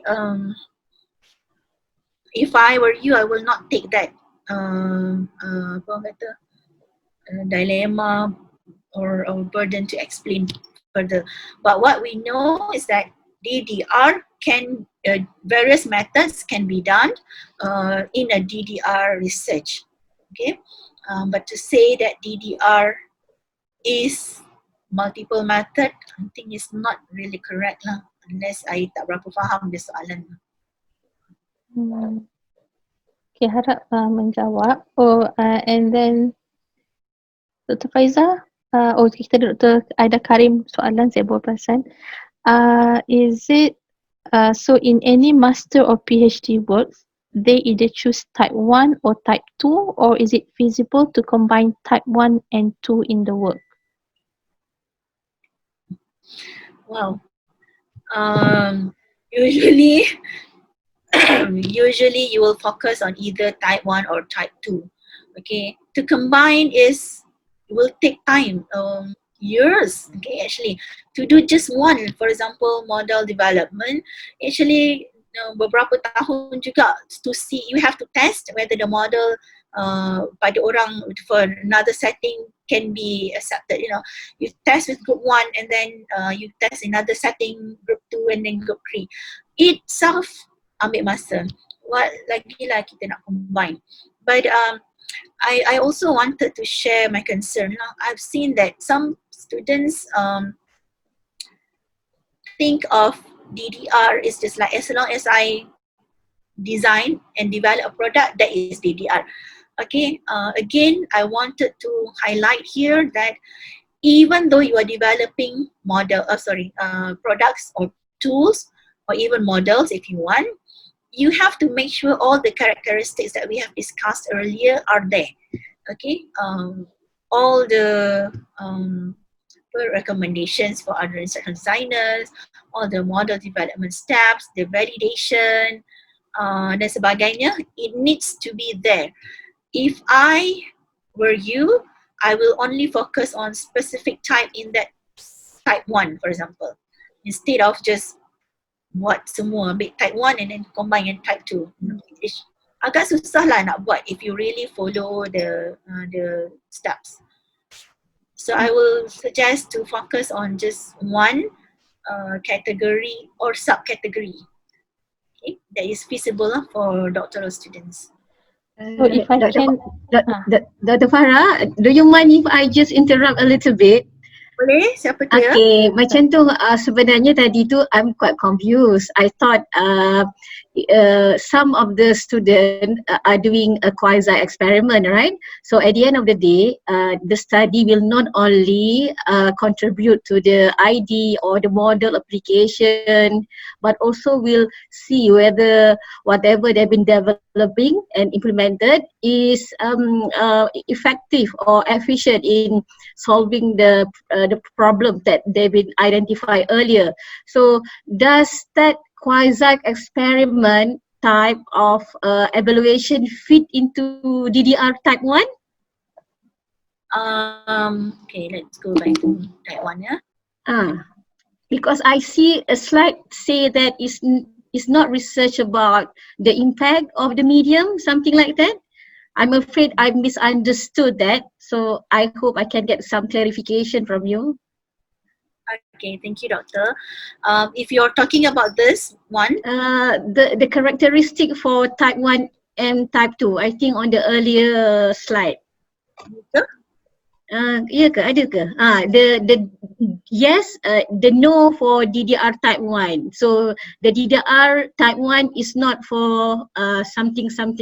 So one of the things that I just caught is about it's not about the effectiveness or something like that. So I just wondering, because some of the students interested to do the quasi experiment, and they still claim that their study is still under type 1. So it is okay for them to claim that they are doing type 1. Where is that? The characteristic, this is the type 1 and no, this is not the characteristic of type 1. Mana tadi? Ada awal-awal tadi tu. Saya pun not, yes. Impact, the comparison, because if the student would like to do the quasi experiment, they would like to compare it with some conventional way of teaching, right? So does that really goes under this not a study about? Okay, if they are comparing between product, between their learning material that they've been developed and also the conventional way of learning. So they just it is okay. We still claim it under type 1 DDR. Okay, so let's say the students, I think the intention of the students is to, let's say they develop a new approach of teaching history, for example. So she probably use a specific theory or a model, and then talk about the implementation and evaluation of the effectiveness of the approach. Yes. So that could be considered as DDR. Okay. But when they are using or comparing this with another conventional method. Okay. If you're comparing things, I imagine you have to do experimentation kan? Yes. Experimental. So experimental study is usually not DDR. Okay. DDR must involve development of the method. Uh-huh. So when you do evaluate the effectiveness of your teaching, you focus on your teaching approach only. You don't usually compare with other method unless you also study that method. Those method, dua method yang you study tu, and then out of those method, you come up with a new model or new theory. That is Oh, okay. If that's so, it is okay if the researcher do not compare with the different method, but just compare from the pre and the post test. Is it possible?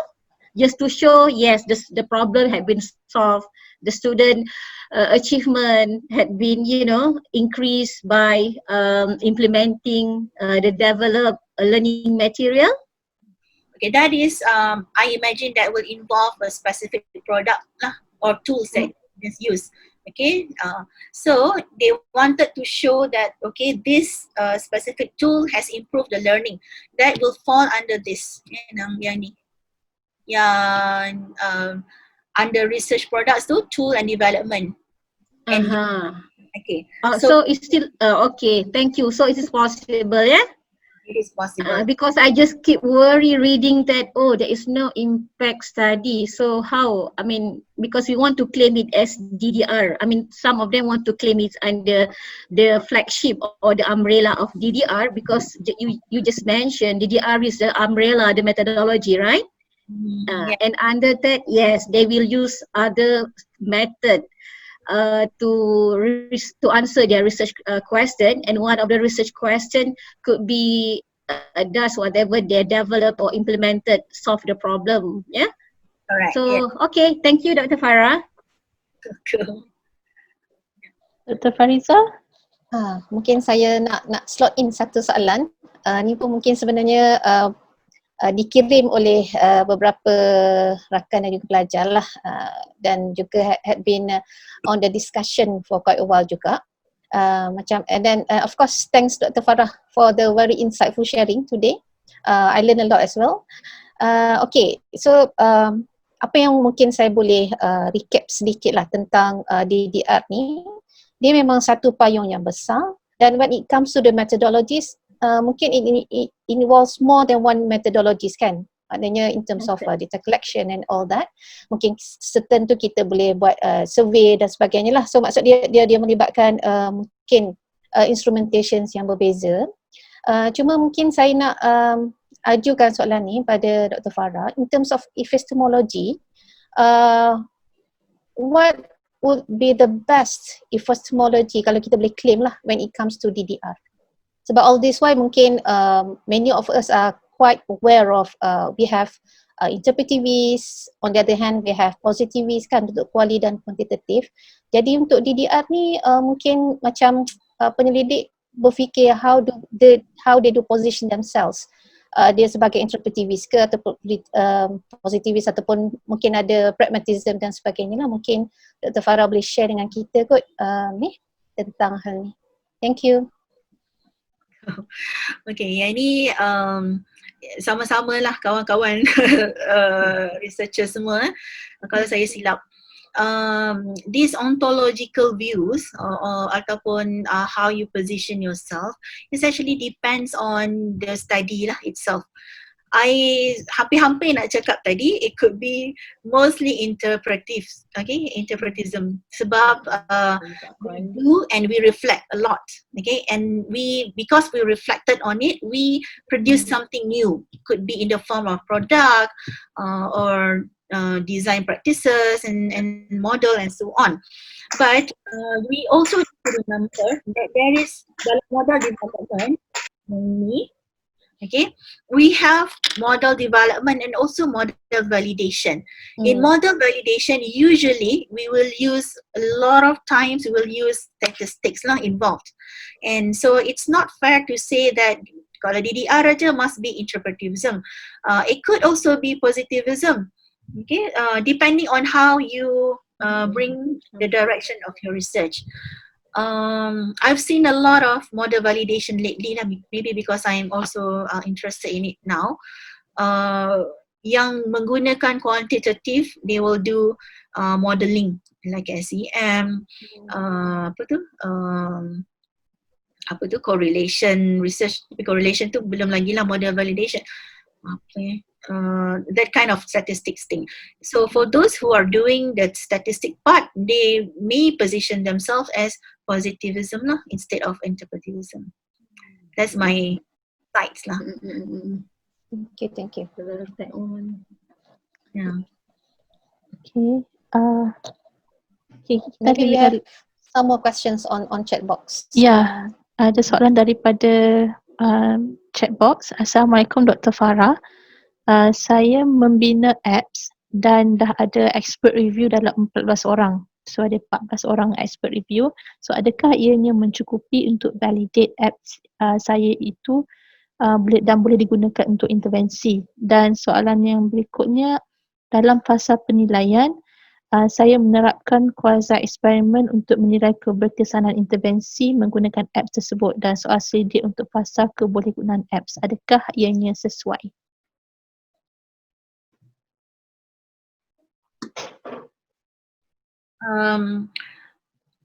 In practical, just based on the description given, it looks like it is fine. Okay. Tapi saya tak pasti kalau saya boleh tahu dia punya topik ke apa, memang mungkin berbeza lah, tapi it is okay for, the first question is about expert. You're using, I'm not sure, maybe I imagine lah, because the yang bertanya tu tak beritahu secara spesifik. I imagine that you develop an app for a target audience, and then you get expert reviews on the effectiveness of the app. If that is the situation, biasanya app ni kita tanya keberkesanannya kepada pengguna, okay, the students yang akan menggunakannya. Okay, kalau teachers yang akan menggunakan app, so you should ask, the experts will be the teachers. If you the students are the users, so you should ask the users. So anyway, regardless of mana satu, who you consider as expert, the numbers is tak kisah. If you're doing it qualitatively, if you have limited number, but kalau boleh bukanlah 1, 2, 3, if you have like the more the better lah. So if you have like 5 and lebih, that will be good as per validation lah. So when you are doing this validation also, I also banyak juga students daripada universiti luar, students DM juga minta saya jadi expert review. But they don't give me an instrument or a tool to review. Okay, as an expert, I need to know, first I need to be guided. What should I be reviewing about? Nak tengok usability ke, nak tengok dia punya effectiveness ke, ataupun nak tengok the navigation link ke. There is no clear instruction. So what I'm suggesting, if you're doing this kind of research, you have to create, we call it protocol, a protocol of reviewing. Okay, what kind of things you want us to, the expert to look into. Second, give them instrument. A simple table pun is okay. For example, a table, you have column, sebelah kiri column, sebelah column yang pertama, you talk about the aspect that they have to look. For example, number 1, you want them to look into the interaction between the features or the component in it is acceptable. So then the column yang seterusnya, you can say either strongly agree, strongly disagree, and then you have open-ended box itu where they can give their opinion why they say it so. Okay, so if we have that instrument, your expert reviews will be good.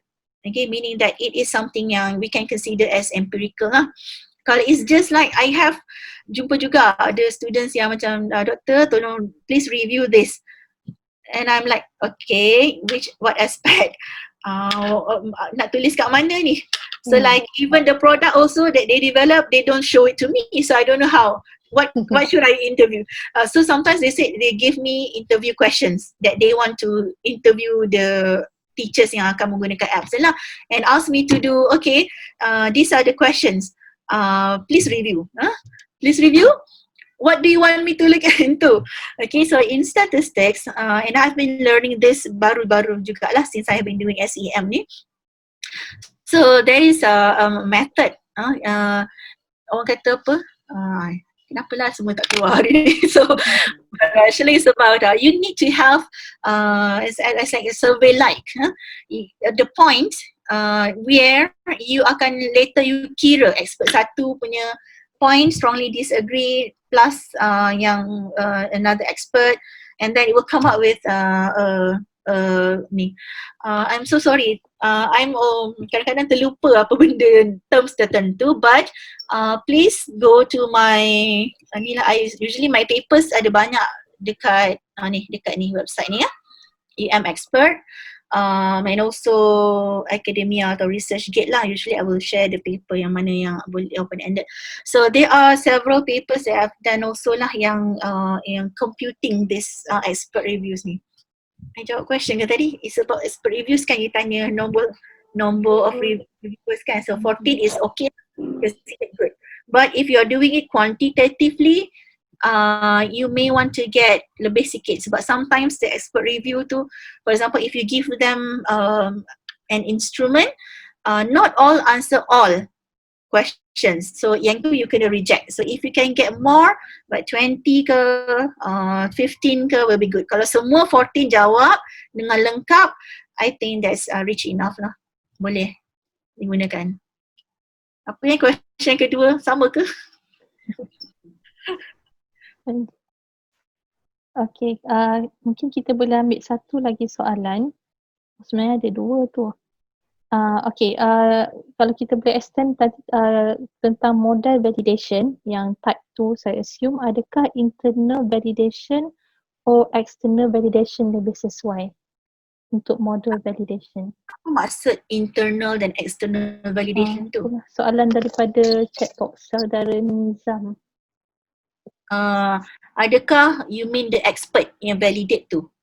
Rasanya saya assume saudara Nizam kalau ada boleh clarify soalan ni, kalau ada masih ada di sini. Unmute, boleh bersuara. Adakah?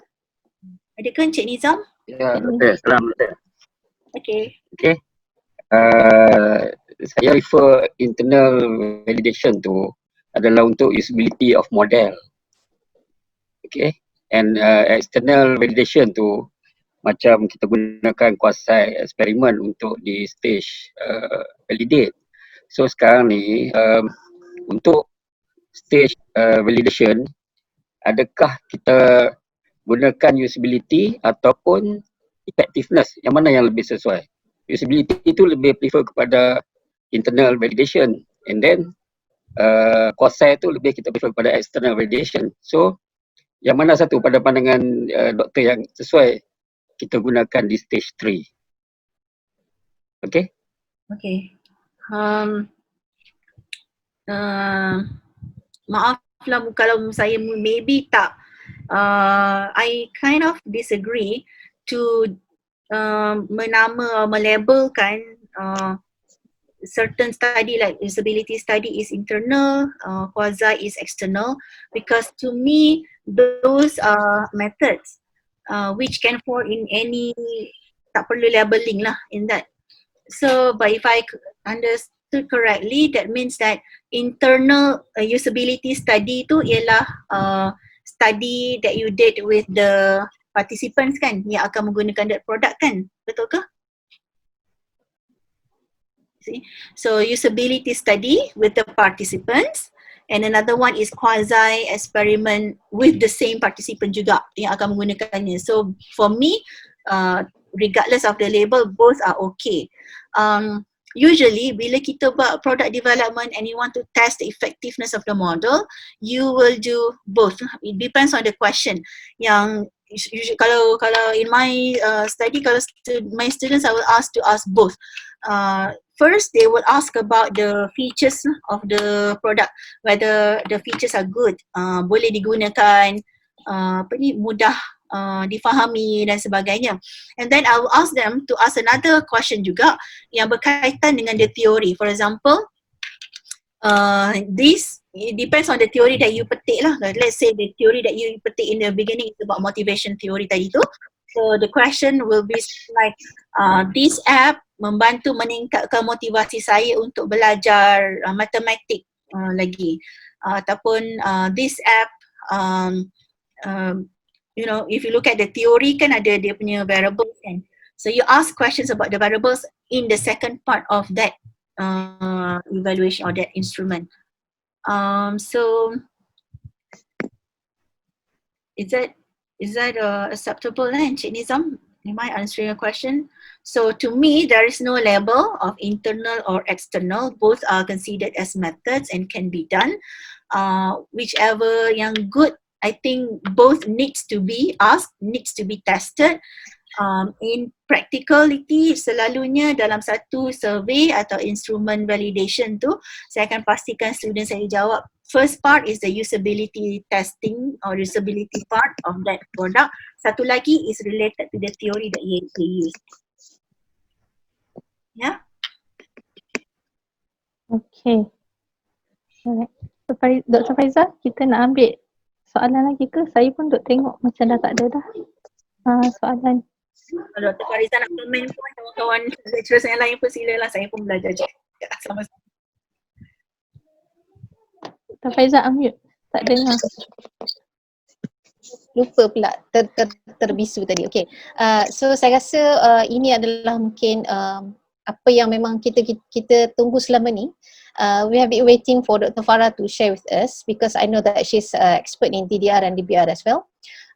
So I think one of the main takeaways to all of us sebenarnya ialah kalau mungkin Dr. Farrah boleh share balik ataupun on apa nama ni last two slides tu yang further consideration specifically on the kinds of research questions that we have or we should not have in our DDR research. Sebab saya perhatikan juga there are many researchers, perhaps our students lah, when they did DDR research, and when we see and we look at the research questions, all the research questions were developed based on the phases that we have or they have in DDR. Macam tadi lah, what are the problems, and then how do the design made, how do we develop and all that. So I think that will be one of the main takeaways, at least for me, that we should not continue doing this lah.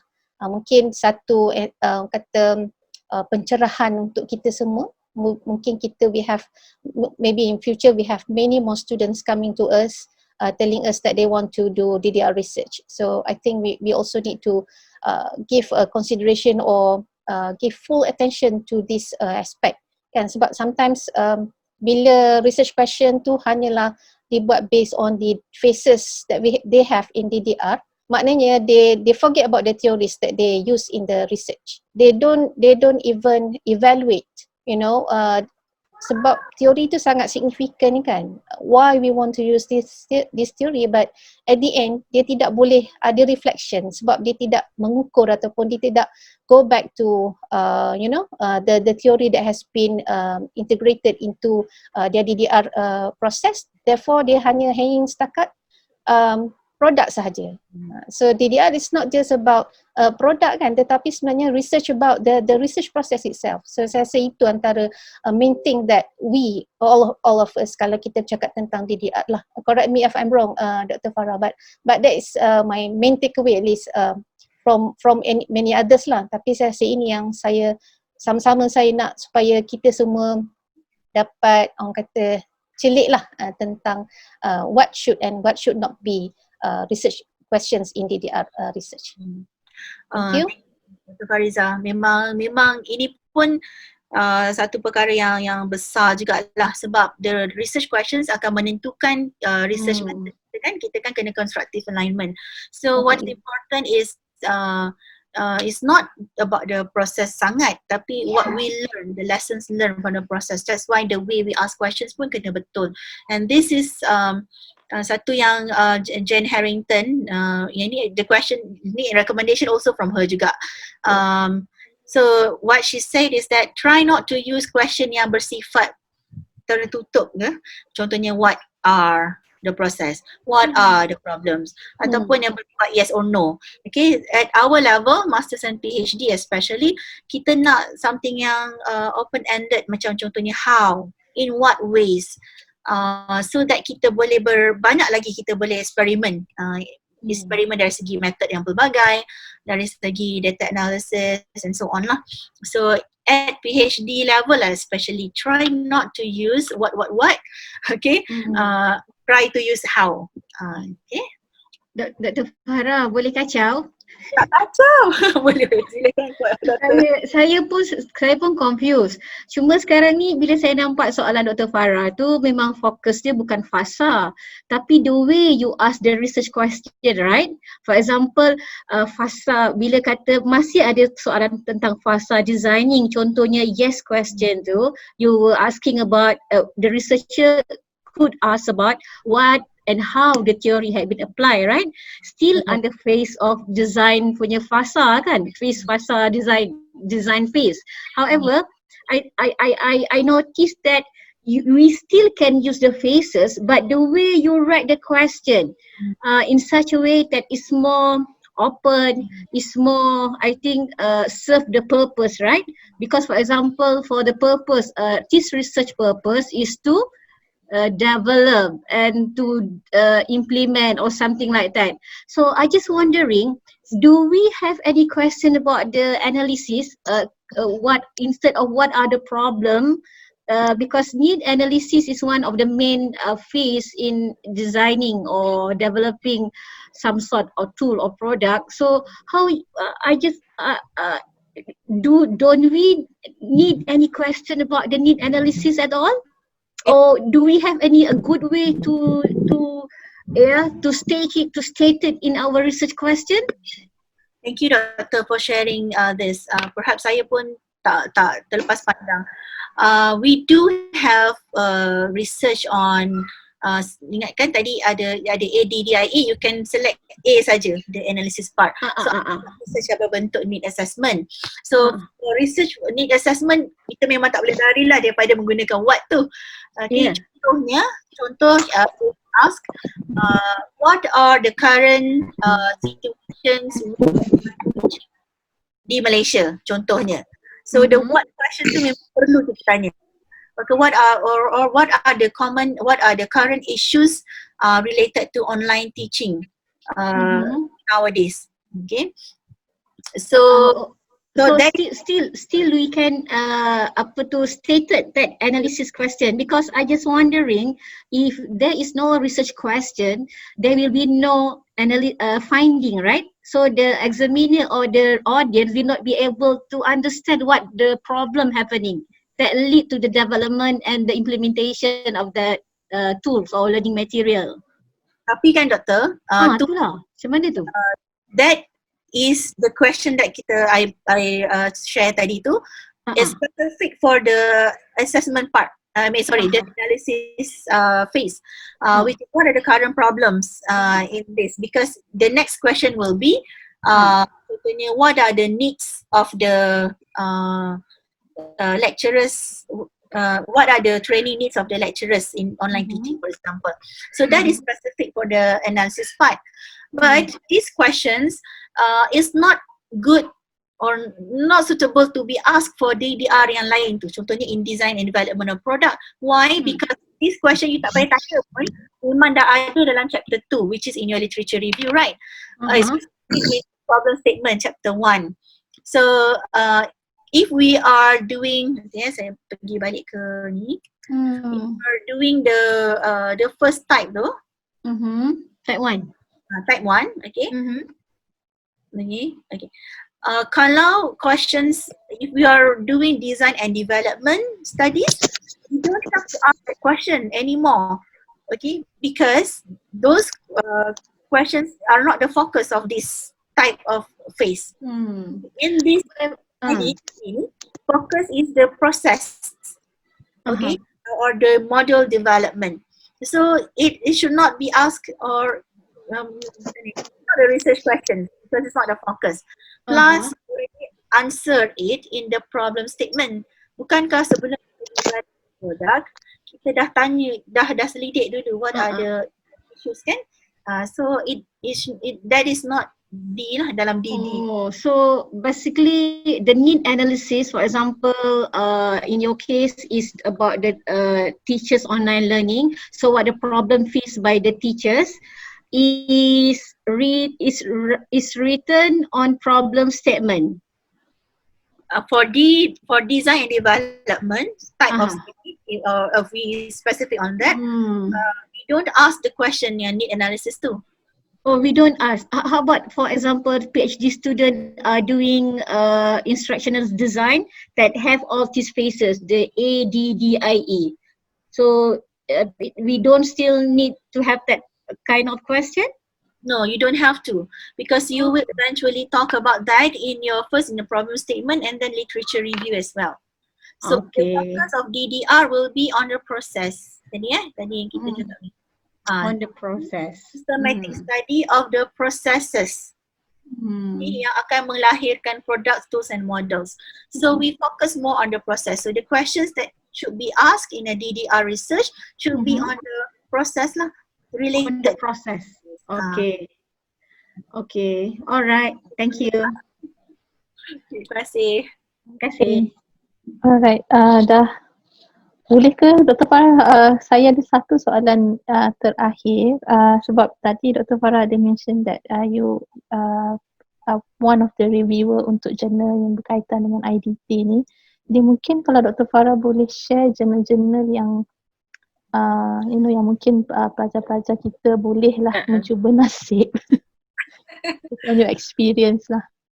Okay, ini kena buat session lain. Sebab dia ada banyak kategori of journals. Kalau you're looking into ISI journal, sebenarnya agak susah lah, tak ada journal yang khas, ISI journal yang khas untuk design and development. But if you tweak your publication or paper a little bit, you can publish in, for example, British Journal of Educational Technology, that is Q1 SI, or EJET, Australasian Journal of Educational Technology. But kena tweak sikit lah sebab the readers are not designers. Dia punya readers are more fascinated or more interested with the product development and the impact of the product, and they're also interested in the theory of learning yang you guna for the product development. So you can kena tweak sikit paper. If you focus only on the testing of the product, you may want to go to computer CNE computer and education. That is tier 1. I cakap pasal Q1 je. Yang Q4 semua tu biasanya I tak berapa perasan lah, tapi Q1 memang CNE itulah. Okay, if you talk about the participants or the culture, let's say this is an app and the culture in Malaysia memang sangat-sangat memerlukan or sangat conducive for this app. You may want to go for region-based or region-related journal. For example, Asia Pacific journal. But they are not interested in your product tau, they're interested in the culture. So that's why I said this one needs to be, mula kita kena baca dulu that journal. Jadi pembaca setia jurnal tersebut yang you nak publish, so that you can understand apa yang aspirasi the editorial board tu. Okay? And second, selalu saya pesan kat student UM, PhD and Masters, they must publish ISI, 1 ISI or 2 scopus or 4 chapters in book, 4 ke 6 ataupun equivalent to 2 or 3 books by international or university publishers. And that requirement is actually bukan senang lah, I can say, for our students. But alhamdulillah, they are the peak dah mula lah. So the lecturers, baby pula tapi tak sikit je. The lecturers now ni has not just guiding the students on the research, but also on the publications. So selalu saya pesan dengan students, if you want to do a topic, you start first with the journal that you want to publish, which is taklah bagus kan nak advice macam tu. But inilah nak hidup, nak kesian kat dia orang bagi graduate. So regularly you have to cite. So in your research, keep on citing the journal that you want to publish in. Let's say you nak publish in BJEC, make sure banyak artikel BJEC tu you cite dalam your thesis. So you ada peluang yang cerah sikit lah. Bila dah habis, kalau sudah UM, they cannot graduate. They have to publish the paper before graduation. Kena tunjuk bukti publication tu dah buat. So what they do will be, sementara nak tunggu proses yang macam-macam lah, teknikal pentadbiran tu, dia dah mula publish dah paper dia tu, dah mula menulis dan publish di journal tu, dan kita akan itulah sentiasa baca lah. So that's one good thing lah about that process. Okay. Sekarang dah pukul, kita dah terlebih 15 minit daripada perancangan asal. Dr. Fariza masih ada ke? Ada, okay. So okay, so kita stop lah ya sampai kita stop soalan. Okay, alright. Jadi terima kasih lagi sekali Dr. Farrah. Thank you so much for the sharing, and then thank you juga, terima kasih juga kepada yang bertanyakan soalan. So it has been I believe it has been a very great discussion. Dan sebenarnya masih banyak lagi untuk kita bincangkan sebab ada yang request second siri pula dengan Dr. Farrah ni. InsyaAllah boleh ke Dr. Farrah? InsyaAllah kita cuba. Kita tangkap lah Dr. Farrah. Okay. So we have come to the end of the workshop. Jadi saya dah bagi pihak komiti AJK ingin mengucapkan 1000 penghargaan. Terima kasih kepada Dr. Farrah Dina. It is a pleasure to have you here as a guest speaker. So maybe any some last tips ataupun few words before we wrap up, Dr. Farrah. Maybe kata-kata semangat ke kan untuk kepada kita ramai pelajar dekat dalam sesi ni hari ni. Okay. So I'm so happy that I am able to share lah some of my insights and also experience tentang DDR ni. And I'm also happy because so many students are now looking into DDR, nak buat DDR. Okay, but again, my appeal to everyone, please do it correctly. Please do it betul systematically, science-based, okay? Because as I mentioned dalam my research about this profession, ramai orang kata I am instructional designer, okay? Because why? Okay, so I'm doing this research, but when you look at the research, tak macam instructional design pun, they claim they're instructional designer. So it's because of the research that we produce tu not good enough or not apa orang kata tak berapa rigorous lah, menyebabkan orang lain also can claim that I am doing this and I am instructional designers.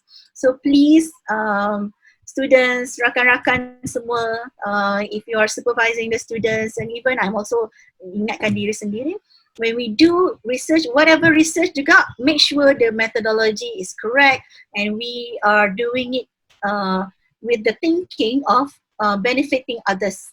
Okay, and if you are developing a product, okay, ni dia dah masuk aspek civic minded dah. If you are developing a product, think about the sustainability of the product, the benefits that people can use the product that you develop, not just for the purpose of master or PhD thesis.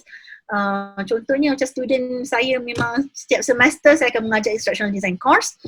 Dekat rak tu ada banyak lah game lah, app lah, dan macam-macam lagi yang orang kata tersayang lah sebab tak disampai kepada masyarakat. So if we can make this research and then you can publish, you ada copyright, you can commercialize the product. So far saya commercialize tu belum lagi berjaya, tapi saya insyaAllah with the patents I should go forward with that lah. So we are benefiting people with our research and also our product, because that is the uniqueness of our research. Kita ada produk yang kita boleh share dengan orang, kita juga ada research to share with people. Semangat tak? Setuju. Setuju. Okay, Bagi so kata dua, Mungkin kita boleh sebelum kita betul-betul berakhir group foto kot. Kan, kalau boleh minta semua orang on kan dia punya kamera video. Semua barulah muncul di sebalik tempurung masing-masing. Okay, thank you so much. ramainya Baru nampak. Tadi kita ada sampai 89. Tapi dah tinggal 67, mungkin ramai yang dah ada komitmen lain. Okay, so whatever, sebab you don't know in which page you are in my computer, so just smile at the camera. Okay, saya akan snapshot satu persatu. Okay, 1, 2, 3, senyum semua. Lagi sekali. Okay, Puan Zana, Puan Hafizah Suzana nampak tadi dah hilang pula. Okay, lagi sekali senyum. 1, 2, 3. Okay, baru page 1, saya akan beralih ke page 2. Okay, senyum je sebab saya tak tahu, you all tak tahu duduk page mana kan. Okay, senyum saja. 1, 2, 3. Lagi sekali. Okay, Dr. Linda ada tu. Okay, dan page yang ketiga. Okay, page yang ketiga, Dr. Wati tak nak on ke? Dr. Khalid? Okay, 1, 2, 3 ni banyak, semua tak on ni. Yang page 3 ni semua tak on kan kamera. Anyway, okay, Alhamdulillah dah dapat semua. Thank you so much. Okay, and thank you for joining us today. And then of course, thanks again Dr. Farrah, and over to you Dr. Hassan, the official untuk kita mengakhiri. Okay, jadi again saya harap sesi ini sebenarnya dapat membantu, especially for those who are doing DDR, not just for the students, for the lecturers as well. So hopefully this workshop has enlightened you for some aspect in your study, and then keep you motivated lah untuk teruskan menghabiskan research yang sedang dijalankan. So terima kasih lagi sekali Dr. Farrah. So till we meet again insyaAllah. Jadi stay home, stay safe. Kita jumpa lagi insyaAllah. Ini sesi yang kedua ya. Boleh Dr. Farrah? InsyaAllah. InsyaAllah. Okay. Assalamualaikum and Assalamualaikum. have a good day. Bye semua. Thank you semua. wajib bye-bye. Okay, bye. Thank you Dr. Farrah. Thank you Dr. Farrah.